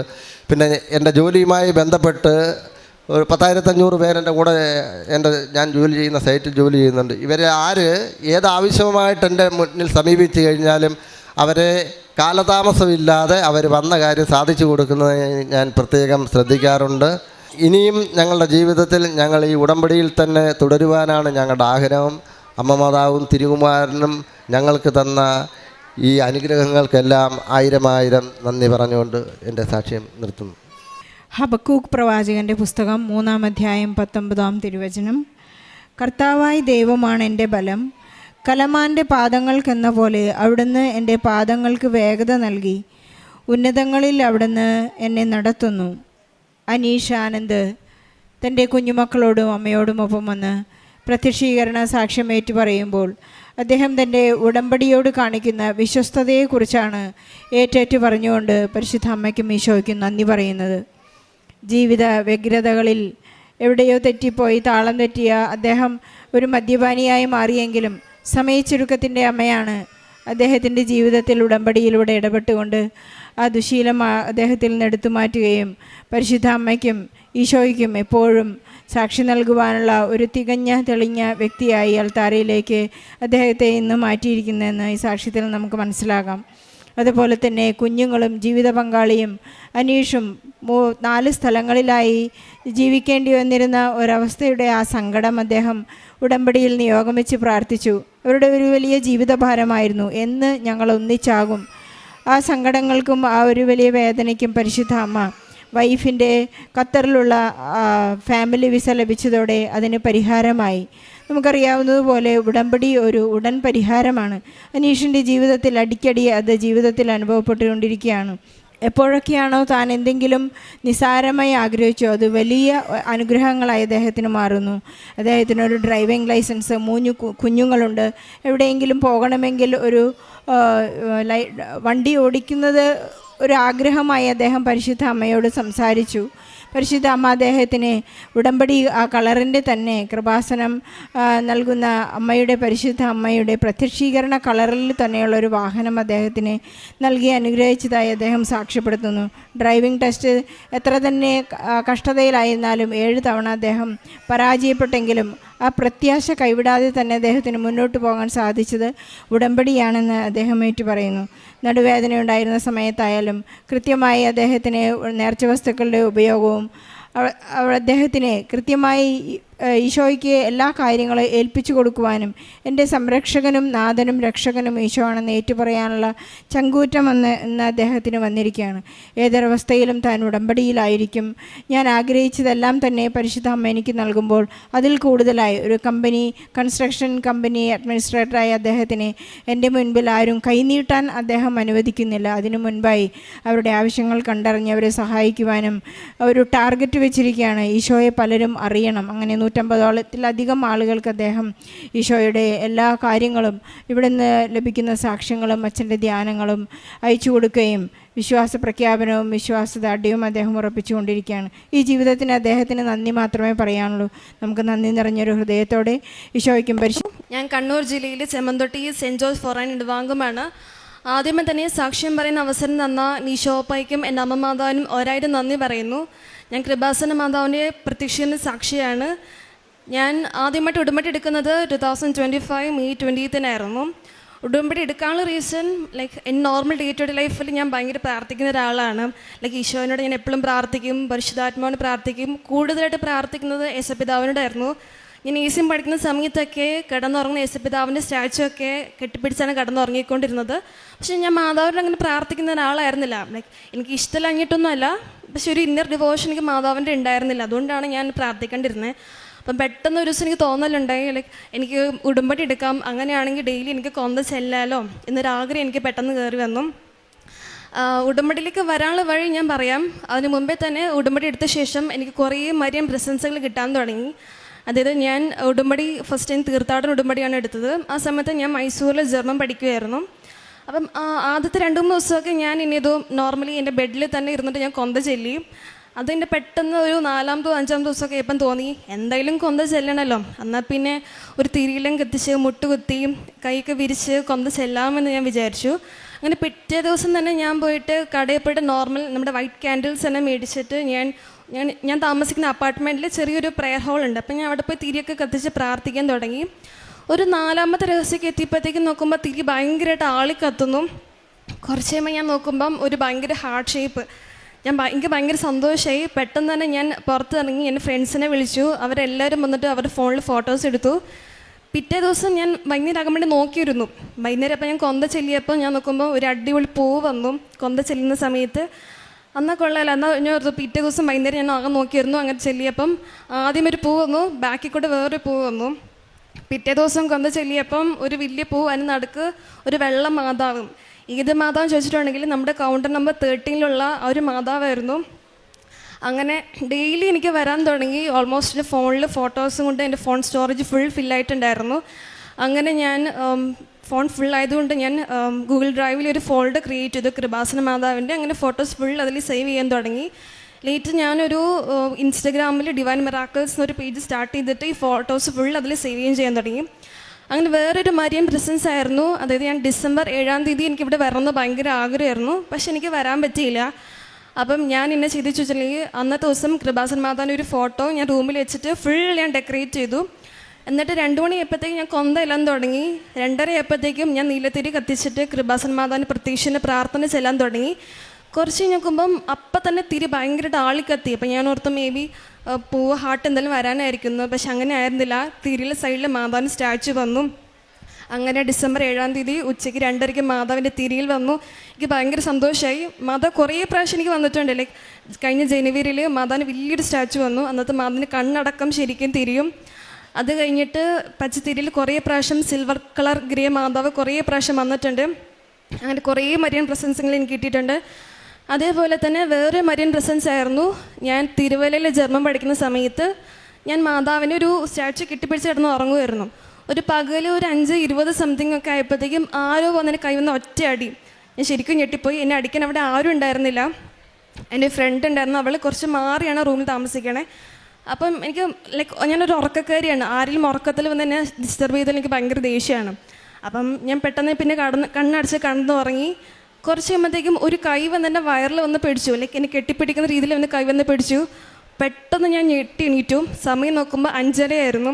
മാതാവ് എന്നെ പ്രെയർ എല്ലാം വേണ്ടി വിളിച്ചതാണ്. അങ്ങനെ 5:30 ഞാൻ പ്രത്യക്ഷ പ്രാർത്ഥന ചൊല്ലി. ഞാൻ ഡെയിലി പള്ളി പോകാറുണ്ട്. ഞങ്ങൾ ഇത് കഴിഞ്ഞിട്ട് പള്ളിയിൽ പോയി പ്രാർത്ഥിച്ചു. അങ്ങനെ കുറേ മരിയൻ പ്രസൻസ് കിട്ടി. അതേപോലെ തന്നെ എനിക്ക് കുറേ പ്രാവശ്യം സുഗന്ധാഭിഷേകം കിട്ടിയിട്ടുണ്ടായിരുന്നു. ഞാൻ കഴിഞ്ഞ ജനുവരി 26-ന് ഒരു കാരുണ്യപ്രവൃത്തി ചെയ്യാൻ വേണ്ടി ഞാൻ കെയർ ഹോമിൽ ഡെയിലി മിക്ക ആഴ്ചയും പോകാറുണ്ട്. അങ്ങനെ അവിടെ ഇപ്പോൾ ശുശ്രൂഷ ചെയ്ത് കഴിഞ്ഞ് പുറത്തിറങ്ങി. ഭയങ്കര വെയിലായിരുന്നു. ഞാനൊരു വിശ്വാസ പ്രമാണം ചൊല്ലിയിട്ട് പറഞ്ഞു, മാതാവേ 56 പത്രം എൻ്റെ കയ്യിലുണ്ട്, എങ്ങനെ കൊടുത്തു തീർക്കുമെന്ന് എനിക്കറിയില്ല, അർഹതപ്പെട്ടവർ മാതാവിന് മുന്നിൽ കൊണ്ടേ തരണം എന്ന് പറഞ്ഞു. ഞാൻ പറയലും പെട്ടെന്ന് മുല്ലപ്പൂവിന് മണം ഒരു 5 മിനിറ്റത്തേക്ക് എനിക്കുണ്ടായിരുന്നു. അന്നേ ദിവസം തന്നെ എനിക്ക് 56 പത്രം കൊടുത്തു തീർക്കാനും പറ്റി. അതേപോലെ തന്നെ ഞാൻ ജർമ്മൻ പഠിക്കുന്ന സമയത്ത് ഞാൻ കോൺവെൻറ്റിൽ എന്ന സമയത്ത് അപ്പം ഞാൻ ടെറസിൽ ഇരുന്ന് പഠിക്കുമായിരുന്നു. ആ സമയത്ത് പെട്ടെന്ന് തന്നെ ഫ്രണ്ട് വിളിച്ചിട്ട് ചോദിച്ചു, എടീ എങ്ങനെ ഈ കാരുണ്യപ്രവൃത്തിയിൽ പ്രേക്ഷിത പ്രവർത്തനമൊക്കെ എങ്ങനെ ചെയ്യുന്നതെന്ന് പറഞ്ഞു തരാമോ എന്ന് ചോദിച്ചു. അപ്പം ഞാൻ അവൾക്ക് ഡീറ്റെയിൽ ആയിട്ട് എല്ലാം പറഞ്ഞു കൊടുക്കുന്ന സമയത്ത് പെട്ടെന്ന് മുല്ലപ്പൂവിൻ്റെ മണം വന്നു. അതും ഓൾമോസ്റ്റ് 5 മിനിറ്റത്തോളം ഉണ്ടായിരുന്നു. അങ്ങനെ കുറേ മരിയൻ പ്രസൻസിൽ എൻ്റെ ലൈഫിൽ കിട്ടിയിട്ടുണ്ട്. അങ്ങനെ കൊന്ത ചെല്ലാത്ത എന്നെ മാതാവ് കൊന്ത ചെല്ലാൻ വലിയൊരു കൃപാവര മാതാവ് തന്ന് എന്നെ അനുഗ്രഹിച്ചു. ഇതാണ് എൻ്റെ ആദ്യത്തെ സാക്ഷ്യം. രണ്ടാമത്തെ സാക്ഷ്യം, ഞാൻ നേഴ്സിംഗ് പഠിച്ചു കഴിഞ്ഞിട്ട് ജർമ്മൻ പഠിക്കുന്ന ഒരു ആഗ്രഹം എനിക്കുണ്ടായിരുന്നു. പക്ഷെ എൻ്റെ ലൈഫിൽ ഞാൻ എന്ത് ഡിസിഷൻ എടുക്കുന്ന മുമ്പ് ഞാൻ മാതാവിന് ചോദിച്ചിട്ടേ ഞാൻ ചെയ്യാറുള്ളൂ. അങ്ങനെ ഒരു ദിവസം ഞാൻ ധ്യാനമൊക്കെ കൂടി കുമ്പസാരിച്ച് നല്ല അരൂപിലായിരിക്കുന്ന സമയത്ത് ഞാൻ ബൈബിളൊക്കെ എടുത്തു. ഞാൻ ഈശോയോട് ചോദിച്ചു, ഈശോ ഞാൻ ജർമ്മൻ പഠിക്കാൻ പോകണോ വേണ്ടിയോ? അപ്പം ബൈബിൾ തുറന്നപ്പം കിട്ടിയ വചനം ലൂക്ക 8:48, മകളെ നിൻ്റെ വിശ്വാസം നിന്നെ രക്ഷിച്ചിരിക്കുന്നു, സമാധാനത്തോടെ പോവുക. അങ്ങനെ ഈശോ എന്നോട് പൊക്കോളം പറഞ്ഞു. ആ ഒരു ബേസിൽ ഞാൻ മൈസൂരിലാണ് പഠിക്കാൻ കയറിയത്. അപ്പം ഡെയിലി എനിക്ക് പള്ളി പോകണമെന്ന് ആഗ്രഹം ഉണ്ടായിരുന്നു. അപ്പം ഞാൻ വാർഡിനോട് ചോദിച്ചു, മാം എനിക്ക് ഡെയിലി പള്ളി പോകണമെന്ന് ആഗ്രഹമുണ്ട്, എനിക്ക് ലൈക്ക് പെർമിഷൻസ് ഉണ്ടോ എന്ന് ചോദിച്ചു. അപ്പം പറഞ്ഞു ഇല്ല, ഇൻസ്റ്റിറ്റ്യൂട്ടിലെ മാനേജർ തരുവാണെങ്കിൽ മാത്രമേ ഡെയിലി പള്ളി പോകാൻ പറ്റുള്ളൂ എന്ന് പറഞ്ഞു. അങ്ങനെ മാനേജറിന് വേണ്ടി ലെറ്റർ എഴുതി. അങ്ങനെ പുള്ളിക്കാരൻ സമ്മതിച്ചു, ഡെയിലി പള്ളി പൊക്കോളം പറഞ്ഞു. അങ്ങനെ എൻ്റെ കൂടെ 2 ഫ്രണ്ട്സും ഞങ്ങൾ ഡെയിലി പള്ളി പോകുമായിരുന്നു. അങ്ങനെ പള്ളി പോകുമായിരുന്നെങ്കിലും ലൈക്ക് ഞാൻ കൊന്ത ചെല്ലാറില്ലായിരുന്നു. മൈസൂർ എത്തിക്കേണ്ടത് ഞാൻ 2-3 ദിവസം കൊന്ത ചെല്ലുമ്പോൾ പിന്നെ അതോടെ കൊന്ത നിർത്തിയതാണ്. അപ്പം മെയ് ഫസ്റ്റ് വീക്കൊക്കെ ആയപ്പോഴത്തേക്ക് എനിക്ക് ഭയങ്കര സങ്കടം വരാൻ തുടങ്ങി. അതായത് കൊന്ത ചെല്ലാൻ പറ്റുന്നില്ലല്ലോ, ഇനിയിപ്പോൾ എന്ത് ചെയ്യും, ഇനി ഉടമ്പടി എടുക്കുവാണെങ്കിൽ കൊന്ത ചെല്ലാമല്ലോ എന്ന് തോട്ട് മെയ് ഫസ്റ്റ് വീക്കൊക്കെ ആയപ്പം വന്നു. പക്ഷേ ഉടമ്പടി എടുക്കണമെങ്കിൽ എപ്പം പറ്റും, ലൈക്ക് സാഹചര്യം സന്ദർഭം ഒന്നും എനിക്കുണ്ടായിരുന്നില്ല. കാരണം എൻ്റെ ഇൻസ്റ്റിറ്റ്യൂട്ട് ഭയങ്കര സ്ട്രിക്റ്റ് ആയിരുന്നു. അങ്ങനെ ഞാൻ മമ്മീനോട് പറഞ്ഞു, മമ്മി എനിക്ക് ഉടമ്പടി എടുക്കുന്ന ആഗ്രഹമുണ്ട്. അപ്പം മമ്മി പറഞ്ഞു, നിനക്ക് മാതാവ് ഒരുക്കിയിട്ടുണ്ടെങ്കിൽ മാതാവ് തന്നെ നിനക്ക് സമയം എല്ലാം നിനക്ക് സെറ്റാക്കി തരുമെന്ന് പറഞ്ഞു. അങ്ങനെ മെയ് സെക്കൻഡ് വീക്കൊക്കെ ആയപ്പോഴത്തേക്കും എനിക്ക് A2 എക്സാം ഉണ്ടായിരുന്നു. A2 എക്സാം യൂഷ്വലി നമുക്ക് എല്ലാ എക്സാംസും ഫ്രൈഡേസാണ് അവർ കണ്ടക്ട് ചെയ്യാറ്. എന്നിട്ട് സാറ്റർഡേയും സൺഡേസും നമുക്ക് ലീവ് തരും. അഗെയിൻ മൺഡേ തൊട്ട് ക്ലാസ്സസ് റീസ്റ്റാർട്ട് ചെയ്യും. ഇങ്ങനെയാണ് ഇരുന്ന പതിവ്. അങ്ങനെ എൻ്റെ A2 എക്സാം ഒരു ഫ്രൈഡേ ആയിരുന്നു. ഈവനിങ് ആയപ്പോഴത്തേക്കും റിസൾട്ട് അനൗൺസ് ചെയ്തു. അപ്പോഴത്തേക്കും മാനേജർ വന്നിട്ട് പറഞ്ഞു, നിങ്ങൾക്ക് ഒരാഴ്ച ലീവ് ഗ്രാൻഡ് ചെയ്തിട്ടുണ്ടെന്ന് പറഞ്ഞു. ആക്ച്വലി ഞങ്ങൾ ആദ്യമേ വെച്ച് പറ്റിക്കാമെന്ന് വിചാരിച്ചത്. പിന്നെയാണ് മനസ്സിലായത് ശരിക്കും ഒരാഴ്ച നിങ്ങൾക്ക് ലീവ് തന്നിച്ചു. അങ്ങനെ ഇൻസ്റ്റിറ്റ്യൂട്ടിൽ എല്ലാവരും ഞെട്ടിപ്പോയി, കാരണം ആർക്കും ഇതുവരെ ഒരാഴ്ച ലീവ് കൊടുത്തിട്ടില്ല. അങ്ങനെ മമ്മി എന്നോട് പറഞ്ഞു, നിനക്ക് ഉടമ്പടി എടുക്കാൻ വേണ്ടി മാതാവ് സമയം തന്നാണ്. അങ്ങനെയാണ് മെയ് 20 കഴിഞ്ഞ വർഷം ഞാൻ ഇവിടെ നിന്ന് ഉടമ്പടി എടുത്തത്. അതിനുശേഷം ഞാൻ മൈസൂർ പോയപ്പം പ്രാർത്ഥിക്കാൻ തുടങ്ങിയപ്പോഴാണ് എനിക്ക് ഹാർട്ടും പൂവും തരാൻ തുടങ്ങിയതും. മാതാവ് ലൈക്ക് കൊന്ത ചെല്ലാൻ വലിയൊരു കൃപാവരം തന്ന മാതാവ് അങ്ങനെയായിരുന്നു. ഇതാണ് എൻ്റെ ആദ്യത്തെ സാക്ഷ്യം. രണ്ടാമത്തെ സാക്ഷ്യം, അതേപോലെ തന്നെ മൈസൂർ പഠിക്കുന്ന സമയത്ത് ലൈക്ക് കുറേ കഴിഞ്ഞപ്പം കുറേ പ്രശ്നങ്ങൾ വരാൻ തുടങ്ങി. കുറേ പേര് ഡ്രോപ്പ് ഔട്ട് ചെയ്യാൻ തുടങ്ങി. അപ്പം ഞാൻ ചോദിച്ചു, മാതാവ് ഞാൻ ഇൻസ്റ്റിറ്റ്യൂട്ടിൽ നിന്ന് ഡ്രോപ്പ് ഔട്ട് ചെയ്യണം. അപ്പം ഞാൻ മാതാവ് ചോദിച്ചു, മാതാവേ ഞാൻ പോകണമെന്നാണെങ്കിൽ തിരിയിൽ പൂവ് തരണം, അവിടെ നിൽക്കണം എന്നാണെങ്കിൽ മാതാവ് എനിക്ക് ഹാർട്ട് തരണം എന്ന് പറഞ്ഞു. അങ്ങനെ 3ാമത്തെ ദിവസമൊക്കെ എത്തിയപ്പോഴത്തേക്കും ഞാൻ നോക്കും ഭയങ്കര നല്ലൊരു പൂവ് വന്നു. അപ്പം എനിക്ക് മനസ്സിലായി ഞാൻ ഇൻസ്റ്റിറ്റ്യൂട്ടിൽ നിന്ന് പോകണം തന്നെയാണ്. അങ്ങനെ അന്ന് തന്നെ ഞാൻ പുതിയൊരു ഇൻസ്റ്റിറ്റ്യൂട്ട് നോക്കി വെച്ചു. അക്കോമഡേഷൻ ഒന്നും സെറ്റായില്ല. അതൊക്കെ മാതാവിന് വിട്ടു കൊടുത്തിട്ട് ഞാനും എൻ്റെ ഫ്രണ്ടും കൂടെ തിരുവല്ലയ്ക്ക് അങ്ങനെ യാത്രയായി. തിരുവല്ല എത്തിക്കഴിഞ്ഞപ്പം ലൈക്ക് ഞങ്ങളുടെ ഇൻസ്റ്റിറ്റ്യൂട്ടിൻ്റെ ഹോസ്റ്റലുണ്ടായിരുന്നു, ഫുൾ ഫില്ലാന്ന് പറഞ്ഞു. പിന്നെ ഒരു കോൺവെൻറ്റ് ഉണ്ട്, പക്ഷേ കോൺവെൻറ്റ് എനിക്ക് താല്പര്യം ഉണ്ടായിരുന്നില്ല. കാരണം അവിടെ അയൺ ചെയ്യാനും ലൈക്ക് പിന്നെ ചാർജറാണെങ്കിൽ ഒരു പ്ലഗ് മാത്രമേ കോമൺ ആയിട്ട് ഉണ്ടായിരുന്നുള്ളൂ. അപ്പം അങ്ങനെ വലിയ ഇൻട്രസ്റ്റ് ഉണ്ടായിരുന്നില്ല. അപ്പോൾ ഞങ്ങൾ നിന്നില്ല. അപ്പോൾ ഞങ്ങൾ രാവിലെ തൊട്ട് വൈകുന്നേരം വരെ കുറേ PGs അന്വേഷിച്ച് നടന്നു. ഒരു PGs ഒന്നും സെറ്റായില്ല. വൈകുന്നേരം ആയപ്പോഴത്തേക്ക് ഞാൻ ഫ്രണ്ടിനോട് പറഞ്ഞു, എടി സാറില്ല, എനിക്ക് കോൺവെൻറ്റിൽ തന്നെ പോയി താമസിക്കാം, എന്നാലും കുറച്ച് നാളും കൂടെ ഇല്ലുള്ളൂ, താമസിക്കാം എന്ന രീതിയിൽ പറഞ്ഞു. അപ്പോൾ അവൾ സമ്മതിച്ചു. അങ്ങനെ ഞാൻ അവളും കൂടെ തിരിച്ച് കോൺവെൻറ്റിൽ പോയി സിസ്റ്ററിനോട് ചോദിച്ചു, സിസ്റ്ററെ ഞങ്ങൾക്ക് റൂം വേണം. അപ്പം പറഞ്ഞു ഒരു ഡോർമെറ്ററി അവൈലബിൾ ആണ്, പിന്നെ ഒരു റൂം മാത്രമേ ബാക്കിയുള്ളൂ എന്ന് പറഞ്ഞു. അപ്പോൾ ഞങ്ങൾ പറഞ്ഞു നോക്കി ആ റൂം ഞങ്ങൾ എടുത്തോളാം എന്ന് പറഞ്ഞു. അങ്ങനെ സിസ്റ്റർ ഞങ്ങളെ ആ റൂമിലേക്ക് കൂട്ടിക്കൊണ്ടുപോയി. ഡോർ തുറന്നപ്പോഴത്തേക്കും ഷെൽഫിൽ കൃപാസന മാതാവിന് വലിയൊരു ഫോട്ടോ ആയിരുന്നു. അപ്പം മനസ്സിലായി മാതാവായിട്ട് ഞങ്ങൾ അങ്ങോട്ട് കൂട്ടിക്കൊണ്ട് പോയതാണെന്ന് മനസ്സിലായി. അങ്ങനെ തിരുവല്ലത്തെ സ്റ്റേ ഭയങ്കര അടിപൊളിയായിരുന്നു. അത് കഴിഞ്ഞിട്ട് November 4 എൻ്റെ B2 ഫസ്റ്റ് എക്സാം ഞാൻ സ്ലോട്ട് ബുക്ക് ചെയ്തു. ബാംഗ്ലൂരായിരുന്നു. ഞാനും എൻ്റെ ഫ്രണ്ടും കൂടെ ബാംഗ്ലൂർ ഇപ്പോൾ എക്സാം എഴുതി. ജർമ്മൻ പഠിക്കുന്ന എല്ലാവർക്കും അറിയാം, ലൈക്ക് ഈ കോഡും കാര്യങ്ങളൊക്കെ ഉള്ളതെന്ന് എല്ലാവർക്കും അറിയാം. പക്ഷേ ആ എക്സാം സമയത്ത് എനിക്ക് കോഡൊന്നും ചോദിച്ചില്ല. എനിക്ക് ആകെ സങ്കടം. ഞാൻ ആ സമയത്ത് വിശുദ്ധ തൈലം ഉപയോഗിച്ചിട്ടുണ്ടായിരുന്നു. കൃപാസന ഉപ്പ് ഞാൻ വിശ്വാസപ്രമ ചൊല്ലി മാതാവിന് വിട്ടുകൊടുത്താണ് ഞാൻ എക്സാം എഴുതിയത്. എക്സാം കഴിഞ്ഞ് പുറത്തിറങ്ങിയപ്പം എല്ലാവരും പറഞ്ഞു എല്ലാവർക്കും കോഡ് വന്നു, എനിക്ക് മാത്രം ഒന്നും വന്നില്ല. എനിക്ക് ഭയങ്കര സങ്കടമായി. അത് കഴിഞ്ഞിട്ടിപ്പോൾ സ്പീക്കിംഗ് എക്സാം ഒക്കെ ഞാനത് ഇനിയിപ്പോൾ അടിപൊളി ചെയ്യാമെന്ന് വിചാരിച്ചു. പക്ഷേ പാർട്ട്ണർ ഒരു രീതിയിലും എനിക്ക് സഹകരിക്കുന്നില്ലായിരുന്നു. അങ്ങനെ ആകെ ഫുള്ള് സങ്കടമായി. അപ്പം ഞാനത് സാരമില്ല, ഡെയിലി ഞാൻ കൊന്തയില്ലുമ്പോൾ എനിക്ക് എപ്പോഴും ഹാർട്ട് ഇപ്പോൾ ഡെയിലി വരും കേട്ടോ. ഒരു ദിവസം പോലും മുടക്കമില്ലാണ്ട് ഡെയിലി എനിക്ക് വരുന്നുണ്ട്. മാതാവാണെങ്കിലും സിൽവർ ഗ്രേ മാതാവ് ഇടയ്ക്കിടയ്ക്ക് എനിക്ക് പ്രത്യക്ഷപ്പെടാറുണ്ട്. അപ്പം ഞാനത് സാരമില്ല, ഇനിയിപ്പോൾ മാതാവ് എക്സാം പാസ്സാക്കിക്കോളും എന്ന് വിചാരിച്ചു. അങ്ങനെ November 30 ഞാൻ ഒരു വലിയ സ്വപ്നം കണ്ടു. അതായത് ഒരു വലിയ സ്ക്രീനിൻ്റെ ഫ്രണ്ടിൽ ഞാനും എൻ്റെ ഫ്രണ്ടും നിൽക്കുന്നു. എൻ്റെ അവിടെ ഫെയിലൊന്നും കാണിച്ചു, ഫ്രണ്ടിന് അവിടെ നിന്ന് 1 മാർക്കിന് അവൾ പാസ്സാകുമെന്ന് കാണിച്ചു. അപ്പോഴത്തേക്കും ഞാൻ പെട്ടെന്ന് ഞെട്ടി എണീറ്റു. നോക്കുമ്പോൾ സമയം 2:55 ആയിരുന്നു. രാവിലെ ആയപ്പോഴത്തേക്കും ഞാൻ പള്ളിയിൽ പോയി എല്ലാം കഴിഞ്ഞപ്പം ഈ സ്വപ്നം എൻ്റെ മനസ്സിൽ ഇടയ്ക്കിടയ്ക്ക് വന്നുകൊണ്ടിരിക്കുകയായിരുന്നു. അതുകൊണ്ട് ഉച്ചയ്ക്ക് ഒരു 3 മണിയപ്പോൾ ഞാൻ കർണക്കൊന്ത എല്ലി. അതിൻ്റെ ഒരു കൊന്ത എല്ലിയപ്പോഴത്തേക്കും മാതാവ് ഒരു അടിപൊളി ഹാർട്ട് എനിക്ക് തന്നു. അപ്പോൾ മനസ്സിലായി മാതാവിൻ്റെ കൂടെ ഉണ്ടായിരുന്നു. കുഴപ്പമില്ല, സാരമില്ല എന്ന് ഞാൻ വിചാരിച്ചു. അന്ന് വൈകുന്നേരം 4 മണി ആയപ്പോഴത്തേക്കും എൻ്റെ ഫ്രണ്ട് വിളിച്ചിട്ട് പറഞ്ഞു റിസൾട്ട് അനൗൺസ് ആയിട്ടുണ്ട്, മെയിൽ ചെക്ക് ചെയ്ത് നോക്കുമെന്ന് പറഞ്ഞു. നോക്കിയപ്പോഴത്തേക്കും ഞാൻ ഫുൾ മൊഡ്യൂൾ ഫെയിലായി. എൻ്റെ ഫ്രണ്ട് 1 മാർക്കിനും പാസ്സായി. അപ്പോഴത്തേക്കും പെട്ടെന്ന് എനിക്ക് അക്സെപ്റ്റ് ചെയ്യാൻ ഭയങ്കര ബുദ്ധിമുട്ടായിരുന്നു. കാരണം ഞാൻ കോളേജിൽ പഠിക്കുന്ന സമയത്ത് ഞാൻ കോളേജ് ടോപ്പറൊക്കെ ആയിരുന്നു. എനിക്ക് തോൽവി എനിക്ക് ലൈഫിൽ അങ്ങനെ വന്നിട്ടില്ല. എനിക്ക് പെട്ടെന്ന് ഭയങ്കര സങ്കടമായി. പിറ്റേ ദിവസം ഞാൻ ഉടമ്പടി ധ്യാനം കൂടിയപ്പം അച്ഛൻ അന്നത്തെ പറഞ്ഞിട്ടുണ്ടായിരുന്നു, ഉടമ്പടി ഭയങ്കര വിശ്വസ്തയോടെ പാലിക്കുന്ന ആൾക്കാർക്ക് ആദ്യകാലങ്ങളിൽ അടയാളങ്ങൾ ഉണ്ടായിരിക്കില്ല. കാരണം ദൈവത്തിന് അറിയാം അവർക്ക് എത്ര തോൽവിയും സങ്കടം കൊടുത്താലും അവർ ദൈവത്തെ വിട്ടു പോകില്ല എന്ന് ദൈവത്തിന് അറിയാം. അതുകൊണ്ടാണ് ഈ തോൽവി കിട്ടുന്നതെന്ന് അച്ഛൻ പറഞ്ഞപ്പോൾ എനിക്ക് ഭയങ്കരമായിട്ട് സ്ട്രൈക്ക് ചെയ്തു. അങ്ങനെ ഞാൻ സന്തോഷത്തോടെ ഇരുന്നു. അന്ന് തോറ്റ ദിവസം തന്നെ എനിക്ക് നെക്സ്റ്റ് ഡേറ്റ് ബുക്ക് ചെയ്യാൻ ഒരു സെൻറ്റർ കിട്ടി. കൊച്ചിയിലെ എക്സാം എനിക്ക് കിട്ടി. December 9th ആയിരുന്നു എക്സാം. ഫസ്റ്റ് എക്സാം ഇതൊരു ചൊവ്വാഴ്ചയായിരുന്നു. സെക്കൻഡ് എക്സാം കിട്ടിയത് ഒരു ചൊവ്വാഴ്ചയായിരുന്നു. അങ്ങനെ അതേപോലെ ഉടമ്പടി ഉപ്പും തൈലും ഉപയോഗിച്ച് എക്സാം അറ്റൻഡ് ചെയ്തു. അങ്ങനെ ഞാൻ ഒരു ദിവസം സ്വപ്നം കണ്ടു, ലൈക്ക് എക്സാം മൊത്തം ഫെയിലാകുന്ന സ്വപ്നം കണ്ടു. പിറ്റേ ദിവസം കണ്ടു എക്സാം മൊത്തം പാസ്സാകുന്നു കണ്ടു. അങ്ങനെ January 1st വീക്കൊക്കെ ആയപ്പോഴത്തേക്കും റിസൾട്ട് വന്നു. എനിക്ക് 3 മൊഡ്യൂൾ കിട്ടി, 1 മൊഡ്യൂൾ ഫെയിൽ ചെയ്യും. അപ്പോഴത്തേക്കും കുഴപ്പമില്ല, 3 മൊഡ്യൂൾ കിട്ടിയില്ലോ എന്ന് ഓർക്കുമ്പോൾ എനിക്ക് സന്തോഷമായി, കുഴപ്പമൊന്നുമില്ല. അപ്പം ഞാൻ സ്പീക്കിംഗ് മാത്രം ഇനിയിപ്പം സ്ലോട്ട് ബുക്ക് ചെയ്യാമെന്ന് വിചാരിച്ചു. അങ്ങനെ ഞാൻ ടെൽക്ക് എക്സാം ആയിരുന്നു അറ്റൻഡ് ചെയ്തപ്പം ഞാൻ നോക്കുമ്പം സ്പീക്കിങ്ങിന് മാത്രമാണെങ്കിൽ ഫുൾ മൊഡ്യൂൾ അതേ റേറ്റ് കൊടുക്കണം. അപ്പോൾ എനിക്ക് ഭയങ്കര സങ്കടം. ഇപ്പോൾ കൊല്ലത്ത് ഞാൻ നോക്കുമ്പോൾ 23,000 ഓൾമോസ്റ്റ് അടയ്ക്കണം. അപ്പോൾ ഞാൻ മാതാ ഇനിയിപ്പം ഫുൾ മൊഡ്യൂൾ പൊട്ടുന്നതും ഈ 1 മൊഡ്യൂൾ പൊട്ടുന്നതെല്ലാം ഒരേപോലെ പോയല്ലോ എന്ന് പറഞ്ഞു. അങ്ങനെ ഞാൻ താമസിക്കുന്ന സ്ഥലത്തിന് അടുത്തായിട്ട് ഒരു സെൻറ്റർ ഉണ്ട്. പക്ഷേ അവിടെ ഫുൾ മൊഡ്യൂൾ മാത്രമേ അവിടെ ഉള്ളൂ, അവിടെ പാർഷ്യൽ മൊഡ്യൂൾ എക്സാംസ് ഇല്ല. അപ്പോൾ അന്ന് ഞാൻ അവരെ വിളിച്ച് ചോദിച്ചു, ലൈക്ക് മാം പാർഷ്യൽ മൊഡ്യൂൾ സ്പീക്കിംഗ് മാത്രം അറ്റൻഡ് ചെയ്യാൻ പറ്റുമോ എന്ന് ചോദിച്ചു. പറഞ്ഞു ഇല്ല, ഇതൊരു സ്ലോട്ട് ഓപ്പൺ ആയിട്ടില്ല, മീൻസ് ഓപ്പൺ ആവുകയാണെങ്കിൽ തന്നെ വെബ്സൈറ്റ് ഇടയ്ക്കിടയ്ക്ക് ചെക്ക് ചെയ്താൽ മതി, വെബ്സൈറ്റിൽ കാണിക്കും എന്ന് പറഞ്ഞു. പിറ്റേ ദിവസം ഞാൻ ഇത് രണ്ടും കൽപ്പിച്ച് കൊല്ലത്ത് ബുക്ക് ചെയ്യാമെന്ന് വിചാരിച്ചു. പെട്ടെന്ന് പപ്പ എന്നോട് പറഞ്ഞു, സാറിൽ നീ ചുമ്മാ വെബ്സൈറ്റ് നോക്ക്, ചിലപ്പോൾ ഇനിയിപ്പോൾ ഓപ്പൺ ആയാലോ എന്ന് പറഞ്ഞു. അങ്ങനെ പെട്ടെന്ന് ഓപ്പൺ ആയപ്പം സ്പീക്കിൻ്റെ സ്ലോട്ട് അവിടെ ഓപ്പൺ ആയി. അതും 9,500 മാത്രം ജസ്റ്റ് റേറ്റ് ഉണ്ടായിരുന്നുള്ളൂ. അത് ഞാൻ പെട്ടെന്ന് ഫസ്റ്റ് ഡേറ്റിന് ബുക്ക് ചെയ്തു കഴിഞ്ഞപ്പോൾ ഞാൻ ദിവസം നോക്കിയപ്പോൾ അതൊരു ചൊവ്വാഴ്ച ദിവസമായിരുന്നു. റിപ്പോർട്ടിംഗ് ടൈം എന്ന് പറയുമ്പോൾ 2:30 സമയം. ഫസ്റ്റ് എക്സാം എഴുതി ചൊവ്വ, സെക്കൻഡ് എക്സാം എഴുതി ചൊവ്വ, തേർഡ് എക്സാം എഴുതി ചൊവ്വ. ഞാൻ ചൊവ്വാഴ്ച പ്ലാൻ ചെയ്ത എക്സാം ഇതൊന്നുമല്ല, പക്ഷേ ബുക്ക് ചെയ്ത് കഴിയുമ്പോൾ അത് ചൊവ്വയായി പോകുന്നതാണ്. അങ്ങനെ തേർഡ് എക്സാം ഞാൻ വീട് വിട്ട് ആ ഒരു സെൻറ്റർ വരെ ഉടമ്പടി ഉപ്പിട്ടിട്ടാണ് ഞാൻ പോയി പ്രാർത്ഥിച്ചു. പ്രത്യേകിച്ച് ഒന്നും പഠിച്ചില്ല, ഞാൻ ആദ്യം കംപ്ലീറ്റ്ലി വിട്ടു കൊടുത്തു. അങ്ങനെ February 10th ആയപ്പോഴത്തേക്കും മെയിൽ വന്നു, എനിക്ക് 75-ൽ 73 മാർക്ക് തന്ന മാതാവിനെ അനുഗ്രഹിച്ചു. അത് February 10th ആണ്. അതായത് കഴിഞ്ഞ വർഷം February 10th ഞാൻ പ്രാർത്ഥിച്ച ഡിസിഷൻ. ഈശ്വരനോട് പറഞ്ഞല്ലോ, മകളും വിശ്വാസം രക്ഷിച്ചിരിക്കുന്നു, സമാധാനത്തിൽ പോവുക. അതെനിക്ക് കിട്ടിയ വചനം കഴിഞ്ഞ വർഷം February 10th. ഈ വർഷം February 10th ആയപ്പം ഞാൻ കംപ്ലീറ്റ് മൊഡ്യൂളും പാസ്സായി. അങ്ങനെ അമ്മമാതാവും ഈശോപ്പയും 1000 നന്ദി പറയുന്നു. ഇതാണ് എൻ്റെ അടുത്ത സാക്ഷ്യം. പിന്നീടുള്ളത് എനിക്ക് ഡ്രൈവിംഗ് ലൈസൻസ് ഫസ്റ്റ് അറ്റംപ്റ്റിൽ കിട്ടിയതാണ്.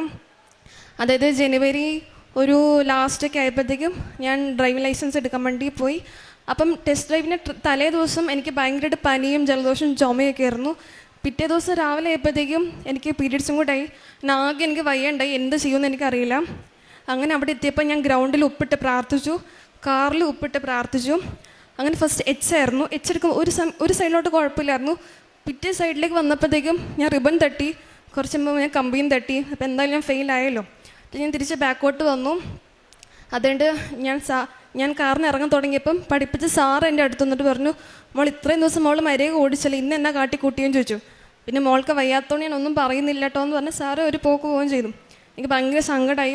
പിന്നെ അപ്പം തന്നെ ഞാൻ പുറത്തിറങ്ങി പോലീസിനെ അടുത്ത് പോയി. പോലീസിനെ ഭയങ്കരമായിട്ട് ചിരിച്ചു കാണിക്കും, എന്നാന്ന് എനിക്കറിയില്ല, ഭയങ്കരമായിട്ട് ചിരിച്ചു കാണിച്ചു. എന്നിട്ട് എന്നോട് നേഴ്സാണെന്ന് ചോദിച്ചു. ഞാൻ പറഞ്ഞാൽ നേഴ്സാണെന്ന് പറഞ്ഞു. എന്നിട്ട് പുള്ളി എനിക്ക് ആ പേപ്പർ വന്നിട്ട് പറഞ്ഞു പൊക്കോന്ന് പറഞ്ഞു. എന്നിട്ട് എന്നെ പഠിപ്പിച്ച സാറ് എൻ്റെ അടുത്ത് വന്നിട്ട് പറഞ്ഞു, മോൾ എന്തേ കാട്ടിക്കൂട്ടിയെന്ന് ചോദിച്ചു. ഞാൻ പറഞ്ഞു, സാറേ എനിക്ക് വയ്യാത്തതുകൊണ്ട് എനിക്കൊന്നും അറിയില്ല എന്ന് പറഞ്ഞു. ആ പോലീസുകാരന് എന്തോ കാരണം തോന്നിയിട്ട് മോളെ പാസ്സാക്കിപ്പിച്ചിട്ടുണ്ടെന്ന് പറഞ്ഞു. അങ്ങനെ ഞാൻ പാസ്സായി. എങ്ങനെയാണ് പാസ്സായെന്ന് എനിക്ക് സത്യം പറഞ്ഞാൽ എനിക്കറിയില്ല. കാരണം റൂൾസൊക്കെ ഞാൻ തെറ്റിച്ചിട്ടുണ്ടായിരുന്നു. സാധാരണ ആ ഒരു കമ്പി തട്ടി എല്ലാവരും അവിടെ ഫെയിലാക്കി, എന്നെ മാത്രം ഒന്ന് പാസ്സാക്കിപ്പിച്ചിട്ടുണ്ടായിരുന്നുള്ളൂ. അതുപോലെ റോഡ് എടുക്കാൻ സമയത്തും കുറച്ച് തെറ്റുണ്ടായിരുന്നു. പക്ഷേ പോലീസുകാരൻ എന്തോ മാതാവിന് അനുഗ്രഹത്താൽ അതും എനിക്ക് പാസ്സാക്കി തന്നു. ഇതാണ് എൻ്റെ സാക്ഷ്യം. ഇതേപോലെ തന്നെ കാരുണ്യപ്രവർത്തനം, പ്രേക്ഷിത പ്രവർത്തനം ഞാൻ കുറേ ചെയ്തിട്ടുണ്ട്. അതായത് ഞാൻ മൈസൂരായിരുന്ന സമയത്ത് ലൈക്ക് എവിടെ അങ്ങനെ കാരുണ്യപ്രവർത്തി ചെയ്യാൻ ഭയങ്കര റെസ്ട്രിക്റ്റാണ്. കാരണം കർണാടകയിൽ കുറേ റെസ്ട്രിക്ഷൻസ് ഉണ്ട്. ഞാൻ ഗൂഗിൾ ചെക്ക് ചെയ്തപ്പോഴത്തേക്കും കുറേ കെയർ ഹോംസും കാര്യങ്ങളും കണ്ടു. അങ്ങനെ ആയുഷ്മാൻ ഹെൽത്ത് കെയറിന് ഒരു സെൻറ്റർ ഞാൻ മൈസൂർ കണ്ടു. അപ്പം ഞാനും എൻ്റെ 2 ഫ്രണ്ട്സും കൂടെ ഊബർ പിടിച്ച് അങ്ങോട്ട് പോയി, രണ്ടും കൽപ്പിച്ച് പോയി. അപ്പം ഫ്രണ്ടിൽ കുറേ നേഴ്സുമാർ നിൽപ്പുണ്ടായിരുന്നു. നേഴ്സുമാർ പറഞ്ഞു, നിങ്ങൾ ഇങ്ങോട്ട് അലൗഡ് അല്ല, ഇവിടെ അങ്ങനത്തെ പെർമിഷൻസ് ഒന്നുമില്ല, നിങ്ങൾ ആരും കയറ്റത്തില്ല എന്ന് പറഞ്ഞു. അപ്പം എനിക്ക് ആകെ സങ്കടമായി. അപ്പോഴത്തേക്കും ഈ പുള്ളിക്കാരി ഏതോ ഒരു മാനേജറിനെ വിളിച്ചിട്ട് പറഞ്ഞു ആ പിള്ളേർക്ക് ഫോൺ കൊടുക്കുന്ന മാനേജർ പറഞ്ഞു. എന്നിട്ട് പുള്ളി എനിക്ക് ഫോൺ തന്നു. എന്നിട്ട് പറഞ്ഞു നിങ്ങൾ എവിടെ നിന്നാ, ഇവിടെ അങ്ങനത്തെ പെർമിഷൻസ് ഒന്നുമില്ല, നിങ്ങൾ മരിക്ക് പൊക്കോണം എന്ന് പറഞ്ഞു. അപ്പം ഞാൻ പറഞ്ഞു സാറേ ലൈക്ക് എല്ലാ സൺഡേസും ഞങ്ങൾക്ക് സോഷ്യൽ സർവീസ് ചെയ്യണം, ജസ്റ്റ് 3 hours ഒക്കെ മതിയെന്ന് പറഞ്ഞു. അപ്പം സാറ് പറഞ്ഞു അങ്ങനെയാണെങ്കിൽ നിങ്ങൾ ഞങ്ങളുടെ ഓഫീസിലേക്ക് വാന്ന് പറഞ്ഞു. അങ്ങനെ ഓഫീസിലെ ലൊക്കേഷൻ പറഞ്ഞു തന്നു. പക്ഷെ അവിടെ എത്തിയപ്പോഴത്തേക്കും 1 മണിക്കൂറും കഴിഞ്ഞു. അങ്ങനെ അവിടെ എത്തിയപ്പോഴത്തേക്കും പുള്ളി ഒരു കോട്ടും സൂട്ടൊക്കെ ഇട്ട് അവിടെ ഇരിക്കുക. ഞങ്ങൾ സൈഡിൽ നിർത്തി. എന്നിട്ട് സെൽഫ് ഇൻട്രൊഡക്ഷനൊക്കെ പറയാമെന്ന് പറഞ്ഞു. അങ്ങനെ ആകെ ടെൻഷനായി. പുള്ളി പറഞ്ഞു ഒരു പേപ്പർ എന്നിട്ട് പറഞ്ഞു നിങ്ങൾ ലെറ്റർ എഴുതണം, ഇതിന് മാനേജറിനെ കാണിക്കണമൊക്കെ പറഞ്ഞ് ഞങ്ങൾ കുറേ പേടിപ്പിച്ചു. ഞാനത് വള്ളിക്കെട്ട് കേസ് വരണ്ടായിരുന്നു എന്ന് തോന്നലായിരുന്നു. കുറച്ച് കഴിഞ്ഞപ്പോഴത്തേക്കും ലൈക്ക് ഒരാൾ എൻ്റെ റൂമിലേക്ക് കയറി വന്നു. അതെൻ്റെ ഫ്രണ്ടായിരുന്നു. പെട്ടെന്ന് അവൻ എന്നോട് നേഴ്സിംഗ് പഠിച്ചതാണ്. അപ്പം ഞാൻ പെട്ടെന്ന് അവനെ കണ്ടപ്പോൾ ചോദിച്ചു നീ എന്നോട് ഇവിടെ, സെയിം തിങ് അവൻ എന്നോടും ചോദിച്ചു നീ എന്നെ ഇവിടെ.